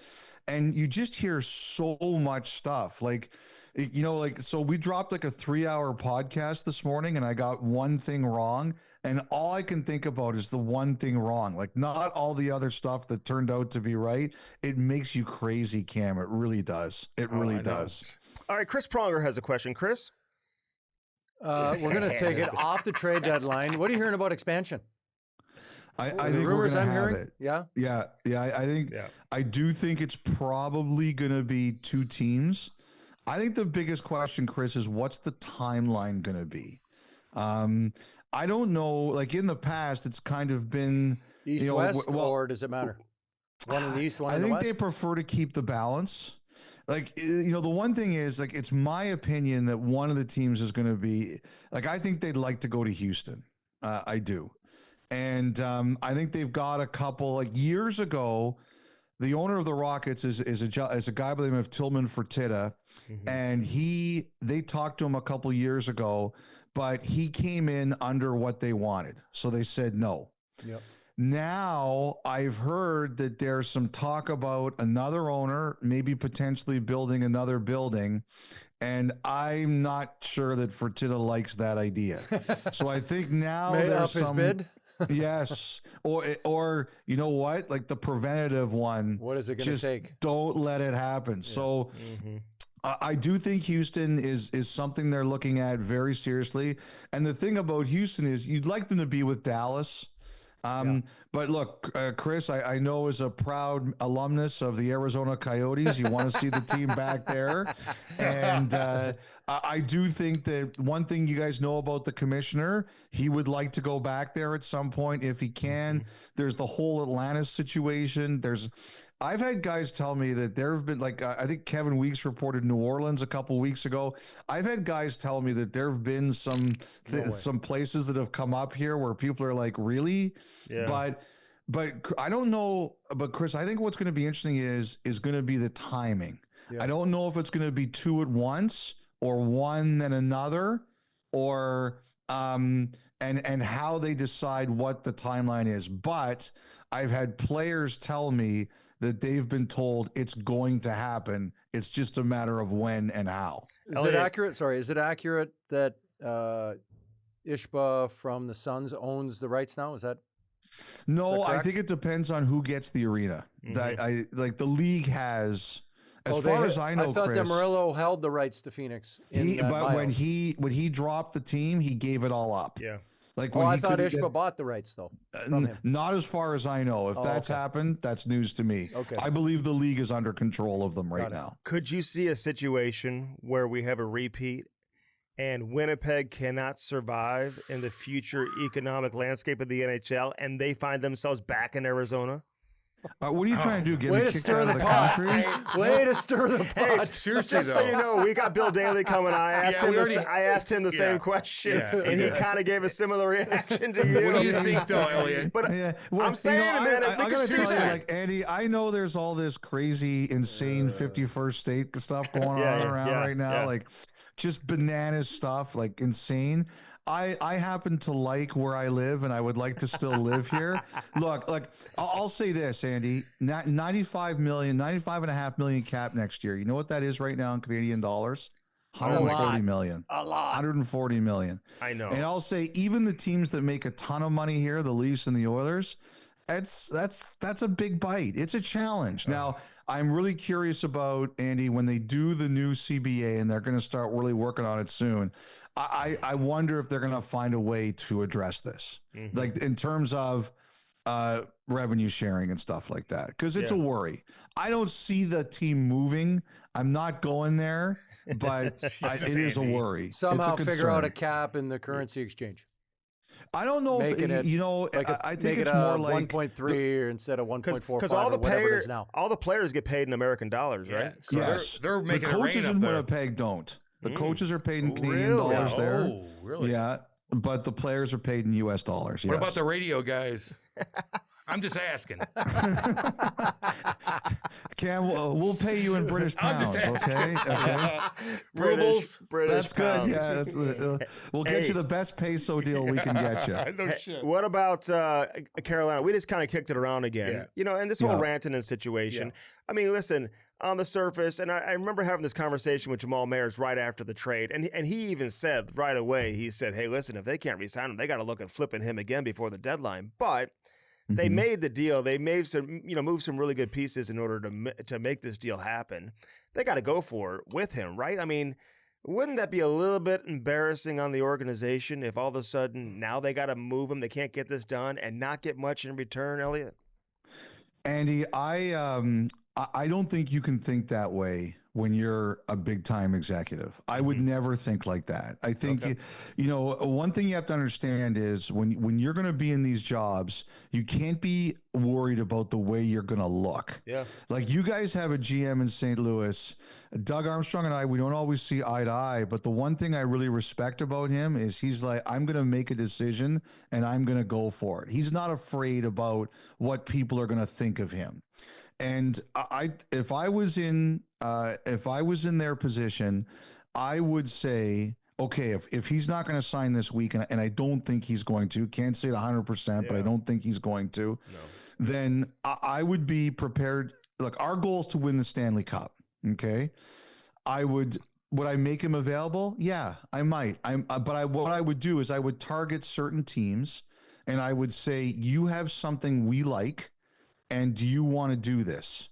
And I would also ask the agents, are you prepared to discuss extension with any teams? Right. So we can call them and see, because I could see some teams out there that if it was a signed Rantanen, you could make a deal where you could get a good player or players back. If it's a sign and trade, yeah. Right? Yes. And so, but the thing is, at the end of the day, I'm not making my team worse this year. I'm not trading him for a rental because I'm going to look for a bad rental price because I'm worried about being embarrassed. I would not trade him for a bad rental price because it kills my chances to win a Stanley Cup. If they go out here and they win a Stanley Cup with him and he walks, hey man, I'll take that bet. Best trade ever. Yeah. Yeah, I'll take that bet. Mm-hmm. Cam? What's the worst contract in the NHL right now, you think? I'm just asking. Ooh, I'm trying to. He's asking for a friend. Think. Is there one you have in mind? Is it Elliotte Pettersson? I mean, is he the biggest? Is he the biggest superstar in the league right now that's taking the most flack? That's kind of just fell off. Yeah. I mean, hell, there's goalies that scored more goals last month than he did. I mean, with the JT Miller thing, I mean, that's got to be the biggest drama going on. Sorry to be so negative. I'm just curious. No, Cam, no, it's like I'm surprised at what I'm seeing. And you know what, Cam, like you can't hide it. I remember I grew up in Toronto. I lived in Toronto almost all my life. And one guy I've learned over the years I really misunderstood was Matt Sundin. Because Matt Sundin did not look like Mark Messier out there. Like Mark Messier looked like he was going to eat people. He high-stick people in the face. He elbowed them in the head. Like you knew Mark Messier wanted to win. And I always took, like Sundin was a really calm, placid-looking guy. And at times, I didn't understand. I thought that meant he didn't want to win like Mark Messier. And I learned years later, I was totally wrong about that. So I'm better. It's like Chris. He was just a really calm guy out on the ice. So, but one thing I've learned over the years is, Chrissy. but don't misunderstand that. Pettersson right now, he looks placid, and if you watch him play, like if you watched him on Saturday night, there was a goal against the Kraken where he lost the faceoff lost the draw, let his guy go right to the net for a tip in. Like you can't, like, look, we all know guys aren't going to produce from time to time. Not everybody's going to be hot all the time, but you've got to compete. You've got to take care of the details you can take care of. I think the Miller thing has the trade, which had to happen. He had to go and they had to move on. I think it has completely changed the wiring of their dressing room. Why did he have to go and not the other guy? Because you know what? I think that I think that for his own mental health, Chris, it was just time to go somewhere else. Got it. The more I've looked into that, the more I think that was part of the deal. Like he needed it too, right? He needed it. Yeah. Yes, that's what I'm saying. It was good for him too. I think. When he went to New York, I mean, Yeah, but he's been there. He's got close friends there. It's a comfortable spot. That's where he wanted to go. Yeah. But also, Cam, like New York is loud. Like it's loud. It's New York. But I remember doing a piece with Henrik Lundqvist once, and he said you walk the street, and he's like maybe 3 or 4 people out of 10 know who you are New as York, a Ranger. man. Yeah. It's still New York, but it's not the same as being a Yankee or Aaron Rodgers or anything like that. Yeah, and Lundqvist had the women coming after him. We tested this. It was a great piece we did years ago. We walked on the street. We walked like 5 blocks together, and one guy walked past us, and without even missing a beat, he yelled out, "Go Rangers!" And Lundqvist says, "Hey, there's one of those 3 or 4 guys right now." Like it was pretty funny, but I think it has changed the wiring of their room. I think Quinn Hughes is a stud. I think you're watching him right now. He's playing hurt. He's competing his balls off, but his personality just isn't the same. And I think they're really sitting there. I don't think Pettersson's getting traded this week. I could always be surprised, but if this continues down this road, there's going to be a big conversation after the season because his no trade doesn't kick in till July 1st. And Chris, I always remember Jeff Carter. Ever since that one, this can happen. Yeah.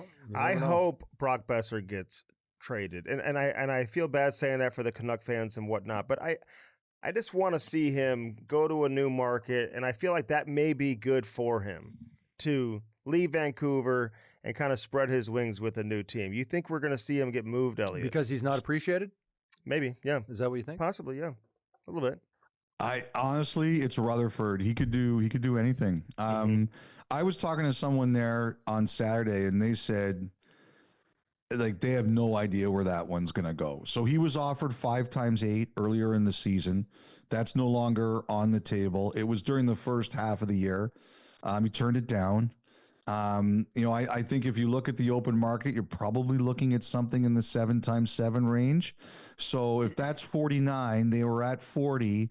Where do you think the Canucks have to get to make it work? Somewhere in the 45 range. And I also think, guys, that the big issue there is term. I think Brock wants 6 or 7 years, and maybe the Canucks get to 6, but I don't know that they're that comfortable with it. Did Besser's group, did they make a counter, or they just said no? At that point, I don't know if a counter was made at that time, Chris, but I think they made it clear they wanted more than 5 years. Yeah, similar situation in Florida with Ekblad. I think the term is going to be the bigger issue, maybe even more so. It's always about the money, but the term may be the storyline in terms of which leads to him either staying or leaving. But Sam Bennett, we've talked about him a lot. This is an interesting one because it looks like with every day that he's going to end up at least seeing what his number would look like in free agency. What does that look like to you? I mean, what could he make as a UFA? Oh, I think he could do really well. Yeah. I think he'll do really well. First of all, he's a center. Mm-hmm. Secondly, if you guys watched him at the Four Nations, I thought every time he was on the ice, you noticed him out there. He scored a huge goal.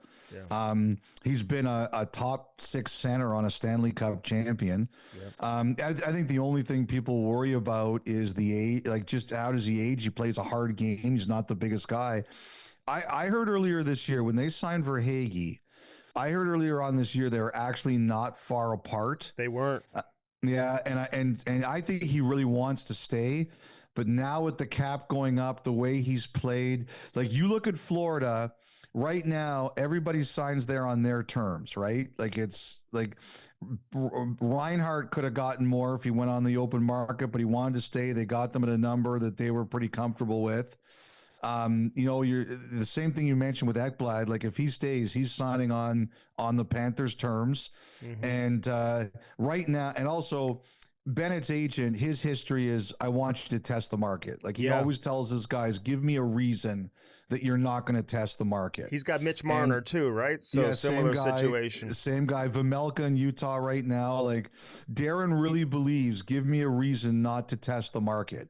And so I think Bennett will do very, very well out there if it gets to that. Yeah. 7.5. I mean, higher than that or somewhere in that think range? higher. I do. Really? I think it could be higher. Good for him. Yeah.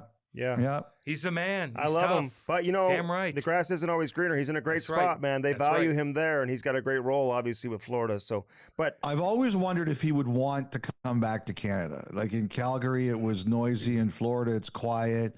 But like, you know, you could see teams like, I mean, you could see a bunch of teams, but you could see like a team like the Leafs loving to have a guy like Bennett. God, yeah. they would love Luke Schenn, too. Do you feel like They Marner? just had him 2 years ago. I know.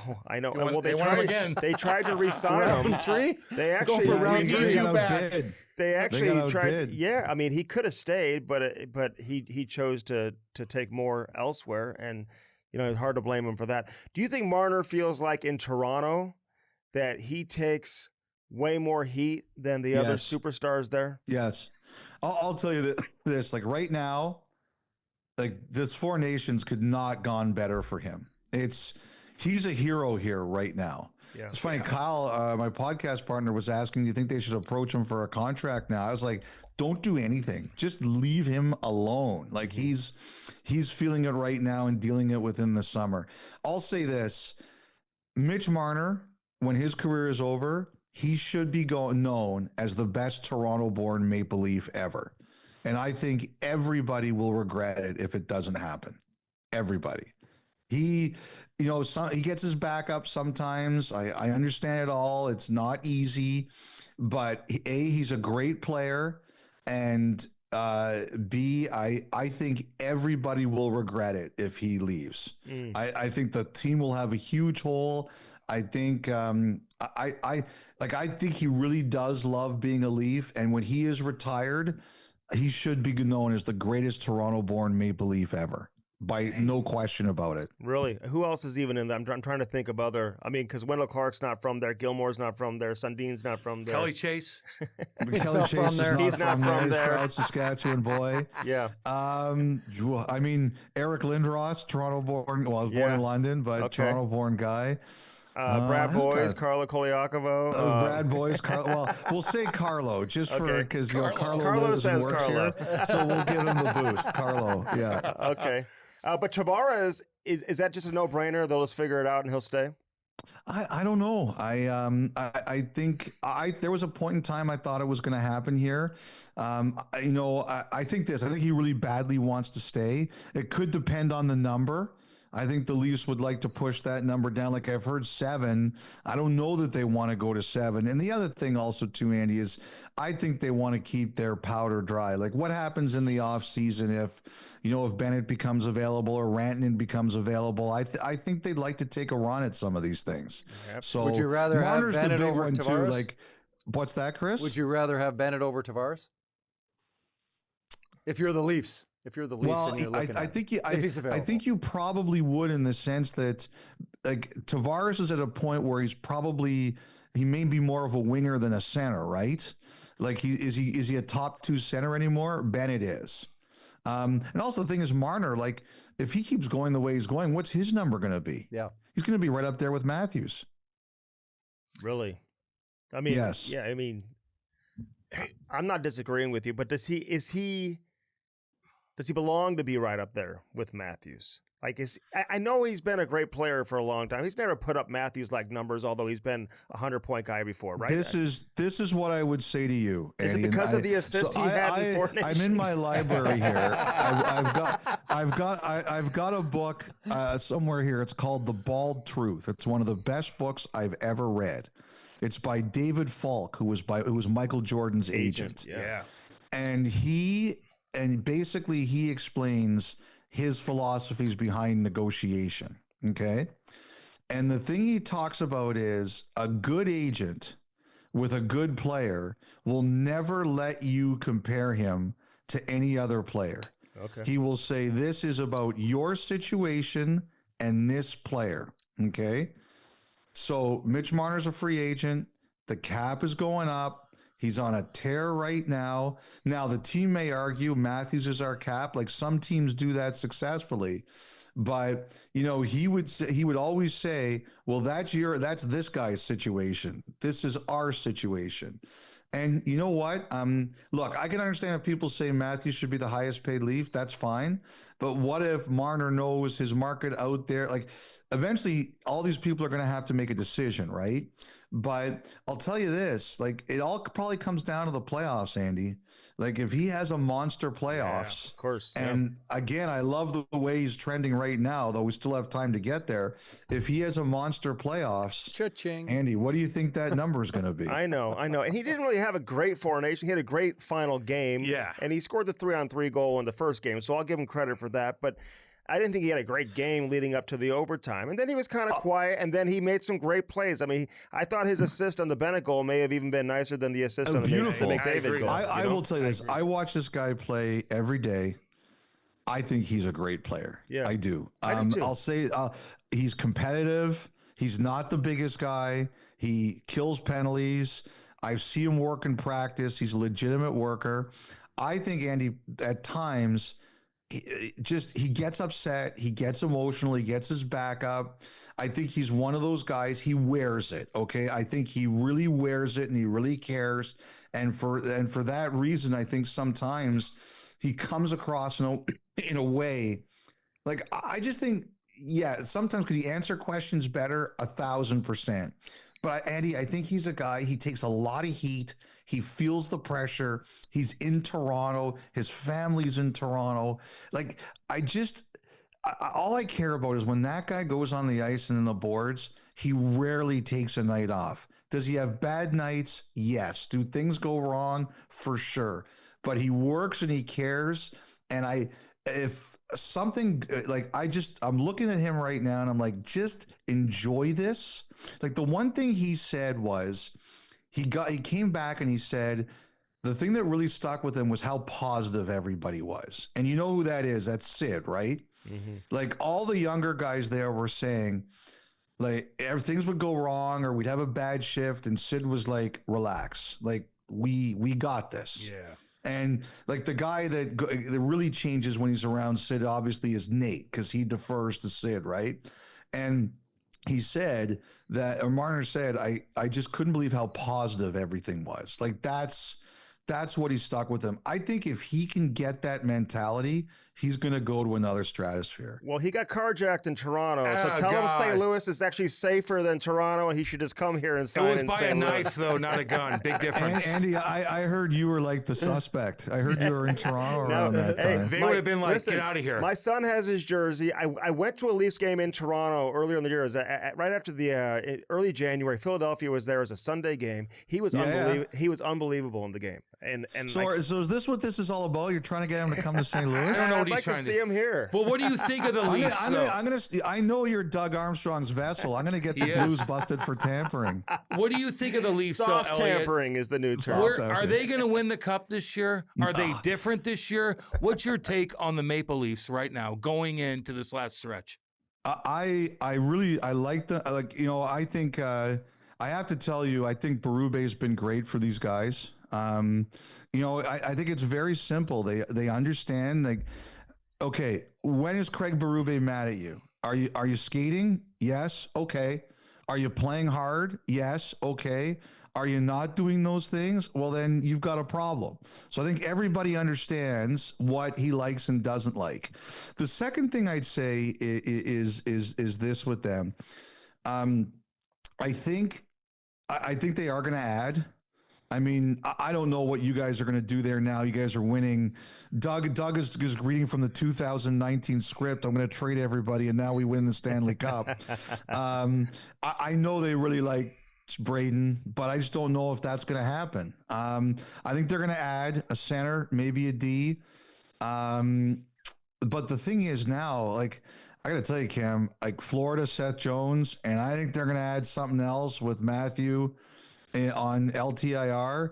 and I am waiting to see what Tampa's going to do. I don't know if you guys have watched them lately, Oh, but they Vasilevsky's look back. good, and the goalie looks good. Scary. Really good. But what do you think of that? What do you think of this whole salary cap thing? You know, Matthew Tkachuk's going to go down. They're probably going to add some more pieces. Like, could they The fix LTIR, you that? mean? Yes, leading into the playoffs. What do you think of that? Well, I'll be honest with you, Cam. I was almost kicked out of a fantasy football league once for manipulating rules, so I've got no problem with this. Look, once it happened and it was allowed to happen, everybody should be able to do it.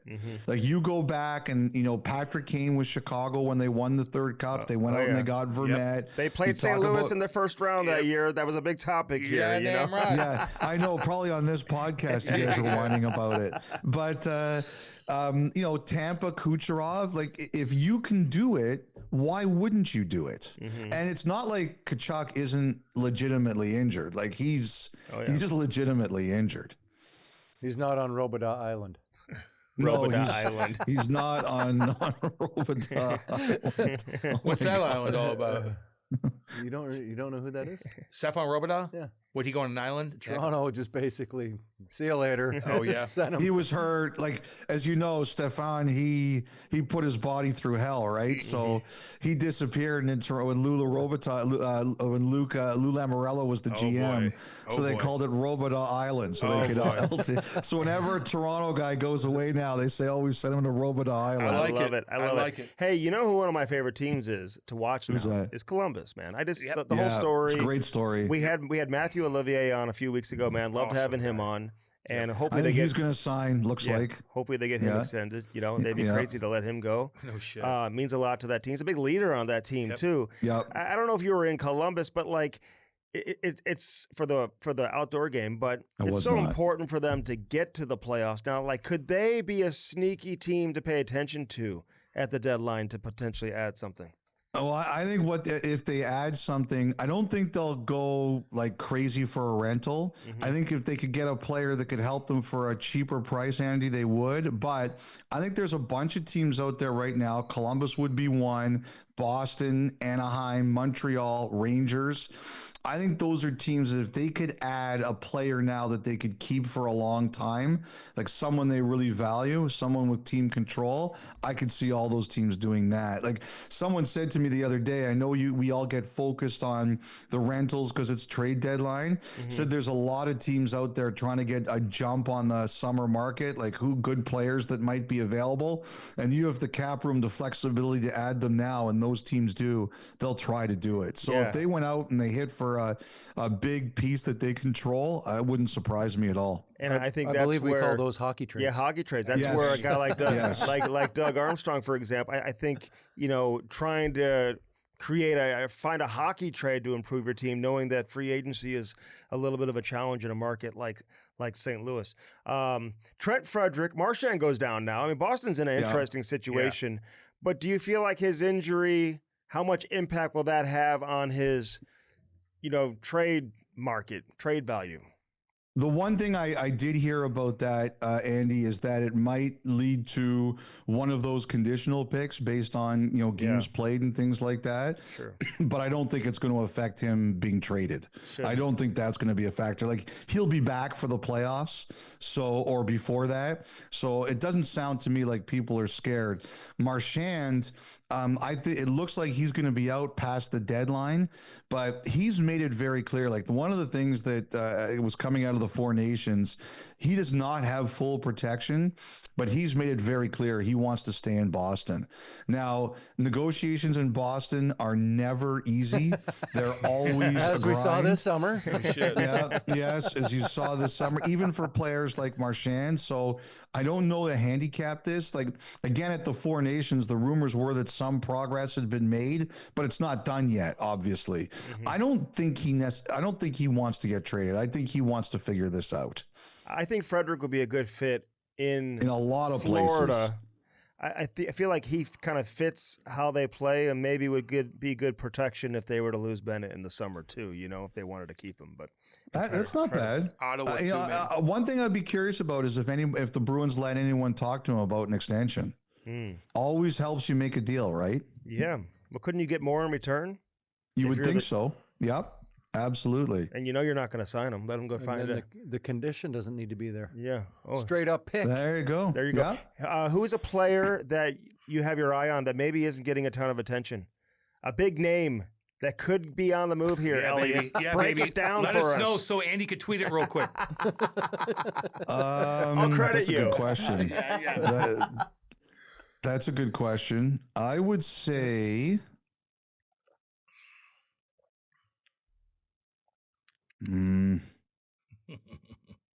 Crosby. Yeah, I don't see that one. I gotta tell you, I don't see that one. Let me go through the standings. LA's got to do something, don't they? They got to get a score. Well, Brant Clark. At some point in time, they're going to have to deal with that, right? Mm-hmm. Either they've got to commit him that he's going to play, or they're going to have to move him. So that would be one guy. You know what? I'll tell you this.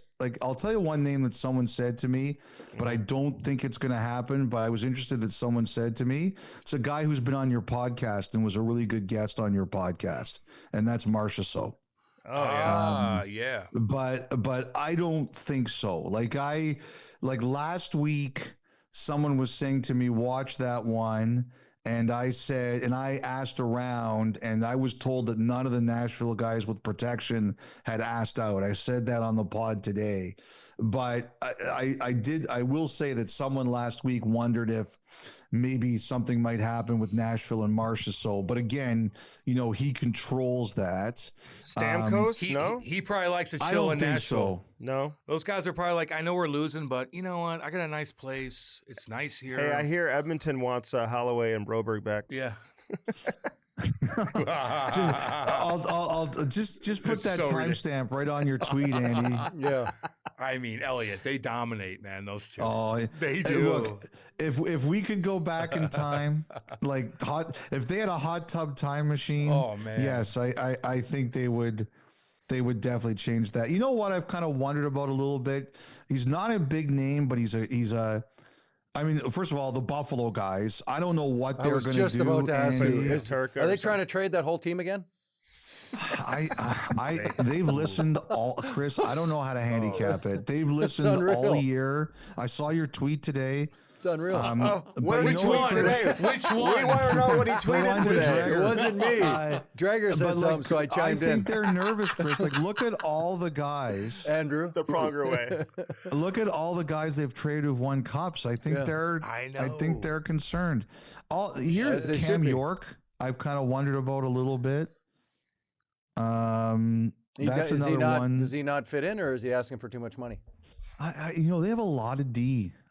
I think what they're doing, Chris, is I think they really want to take a step next year, and I think they're trying to see what they could do that could bring a difference maker to them. Keith Jones and Daniel Briere, they've got cap room. Yeah. By the way, don't worry, Rantanen, Marner, they'll be in on. They want to go. They want to go there. Oh Probably. yeah. No shit. Well, they got the cap space now. They've cleaned up the books pretty good there. Hey, what about? And it's time, right? You're sitting there, you're like, it's time. What about Washington? Are they? I mean, I watched them live the other day. Ovi was -4. They didn't look great. No points. McMichael's They're line was giving great. up a lot of goals. What do you think of them? Are they going to go in? I mean, what do you think of them? They signed their goalies. Yeah.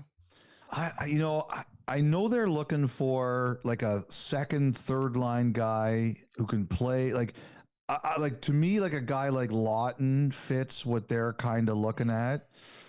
They've had a magical year so far, Cam. How much do you really want to screw around with what you're dealing with? I think a guy like that really helps you. Yeah. I get you.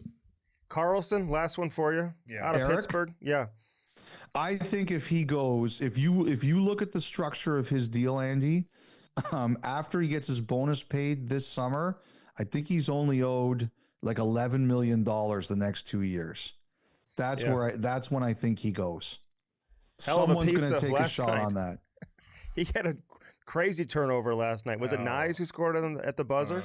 I'll say this. I know one guy who's not one manager who's not a big Carlson fan. And he said at the Four Nations, He said he played in meaningful games and he was different. Yeah. He said he said it won't be him, but he said that because he's only going to be owed about 11 million cash after July 1st for 2 years, someone is going to, he said, this is his bet. Someone's going to ask to sit down with him, talk to him, feel him out, get a commitment from him, have a hard conversation with him. And he thinks someone that thinks that they can need some offense from the blue line, they'll take a shot at him. Do you reach out to a lot of GMs? Is that an angle or an avenue you go to this time of year? Is it GMs or no? I really try. I'll say this, Andy. I really try to make it like good. Like I'm only reaching out to guys if I have something or I need something. So I'll tell you a funny story. So Saturday night, I was working on the Seth Jones thing. And I called the Chicago GM Davidson, and I called the Florida GM. I called them the Tampa GM. They'll probably all kill me down there. The Florida GM Zito, and like obviously they didn't answer. Like they were like not answering, and eventually Davidson got back to me, and I sent him a note. I said, hey, look, I know it was the worst time to call. He's like, I get it. I'm not going to answer, but I get it. I don't know if the Florida guys were as understanding. Let's put it that way. But it's the job. Like you think but you never want to be wrong. I've been wrong before. I never want that awful feeling again. And also at this time of year, it screws around with people's lives if you're wrong. So good trade though for Florida though, man. I like it for Florida. But I'll say that, Andy, as you know, you send the notes. Yeah. Some guys will get back to you. Some guys won't. It's funny because both Davidson and Zito got back to me that night. Oh, so, stop it! Come on now, Elliot. I'm kidding. Well, he's a one-upper. I'm kidding. Cam, I still have a red number beside Andy Strickland here. And that's something. I know.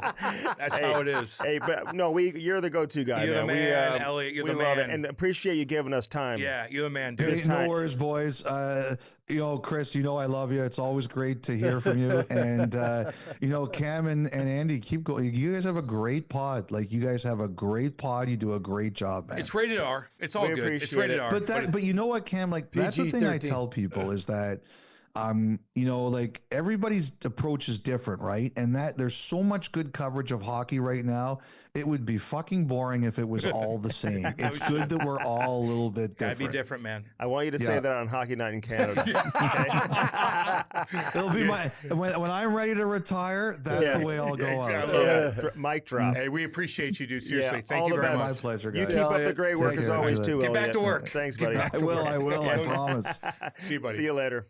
The Cam and Strick Podcast is brought to you by Bellman. BEHLMANN. Bellman Automotive. Located where? Troy, Missouri. Buick GMC on one side of the street. Right on the other side, Chrysler Dodge Jeep Ram. Get yourself some new wheels in time for the winter. All right, we thank Elliotte Friedman for joining us as always. and Prongs, of course. And Prongs for coming in. Thank you. We want you We'll more. be having you in Yeah, dude. as often There you as are we dictating again. reach out, and we got some No, business Andrew. ideas. Everybody else has business ideas. Let us know. People got really into you calling me Andrew, by the way. Yeah. I mean, it was like People a big like that. topic. You're Andy, though. Yeah. I'm sorry. I got to change that. He's Okay. Andy. Okay. True Andrew's Float. too professional. Maddie, bring us out that cooler right there. True Float. Check out truefloat.ca. Maddie's going to kill us. trying to I get know. going. Maddie's Like, going to good kill us. God. Look at Prong, show that thing. wow, Look at that Yeah, bad you boy. like It's that awesome, thing. eh? Look at this. What's the Yep. difference between that and Yeti? Good. Well, Yeti's a bunch of pansy asses, okay? These Look guys are the shit Take kickers that from on the goddamn river. Prongs, you can Alberta. put your logo on there or anything, dude. Alberta. They're from Alberta. These guys, These are they badasses from? right here, baby. Let's Alberta. go. Oh, right on. good Canadians. Yeah. We love it. Thank you, Eh? Prongs, for Yeah. that. So truefloat.ca, check that out. Firstforum.com/Cam Damn right. and Strick. Use our link and only our link, and show us your favorite thing from First Form. What's your go-to? Strawberry banana. Oh, really? The protein. Protein. Damn right. We call that the They sell Pronger that a lot. special. Yep. The strawberry. If you get the Pronger special, send us your order, and then you'll be automatically entered into the sweepstakes for a nice package from First Form. And First Form Nick and everybody over there at First Form. Of course, our friends over there at We got Bellman, no swinging IRC, dicks. baby. IRC right there in Swansea, Illinois. Bellman Automotive. Love all you guys up there in Troy, Missouri. Swansea, Illinois with the IRC. Chrissy Pondoff and the boys doing their thing. That's right. Hat launch, They baby. do a lot of good work. They Hat made launch. this hat. They can put your logo on a hat. You know, every hat tells a story, Prongs. You know that. That it does. They'll create your own logo for you. Best quality, quick turnaround. They can do it anywhere. America's #1 source for customized hats. They can do it anywhere in the world, though. Hat launch, baby. Yeah. Cam at Bellman, you get no? I told you, swinging dicks. Where are they located? Troy, Missouri, baby. Let's go. Buick GMC, Chrysler, Dodge, Let's Jeep, go. Ram, baby. We got to get out of here. For everybody at Half Coast Studios, hope See you you guys. enjoyed Elliotte Friedman and the Hall of Famer, See you Prongs, guys. on this edition of the Cam and Strick Podcast. Tune into this. Turn on the cam, I am the fizz. Turn on the switch, listen to Strick, yeah. Know if we swinging, there's never a miss. Don't follow a script, yeah. Topics change quick. Looking for facts, looking for tips. One's an enforcer, one's a reporter. Together we Cam and Strick, yeah. One's an enforcer, one's a reporter, yeah. You tuning in to Cam and Strick.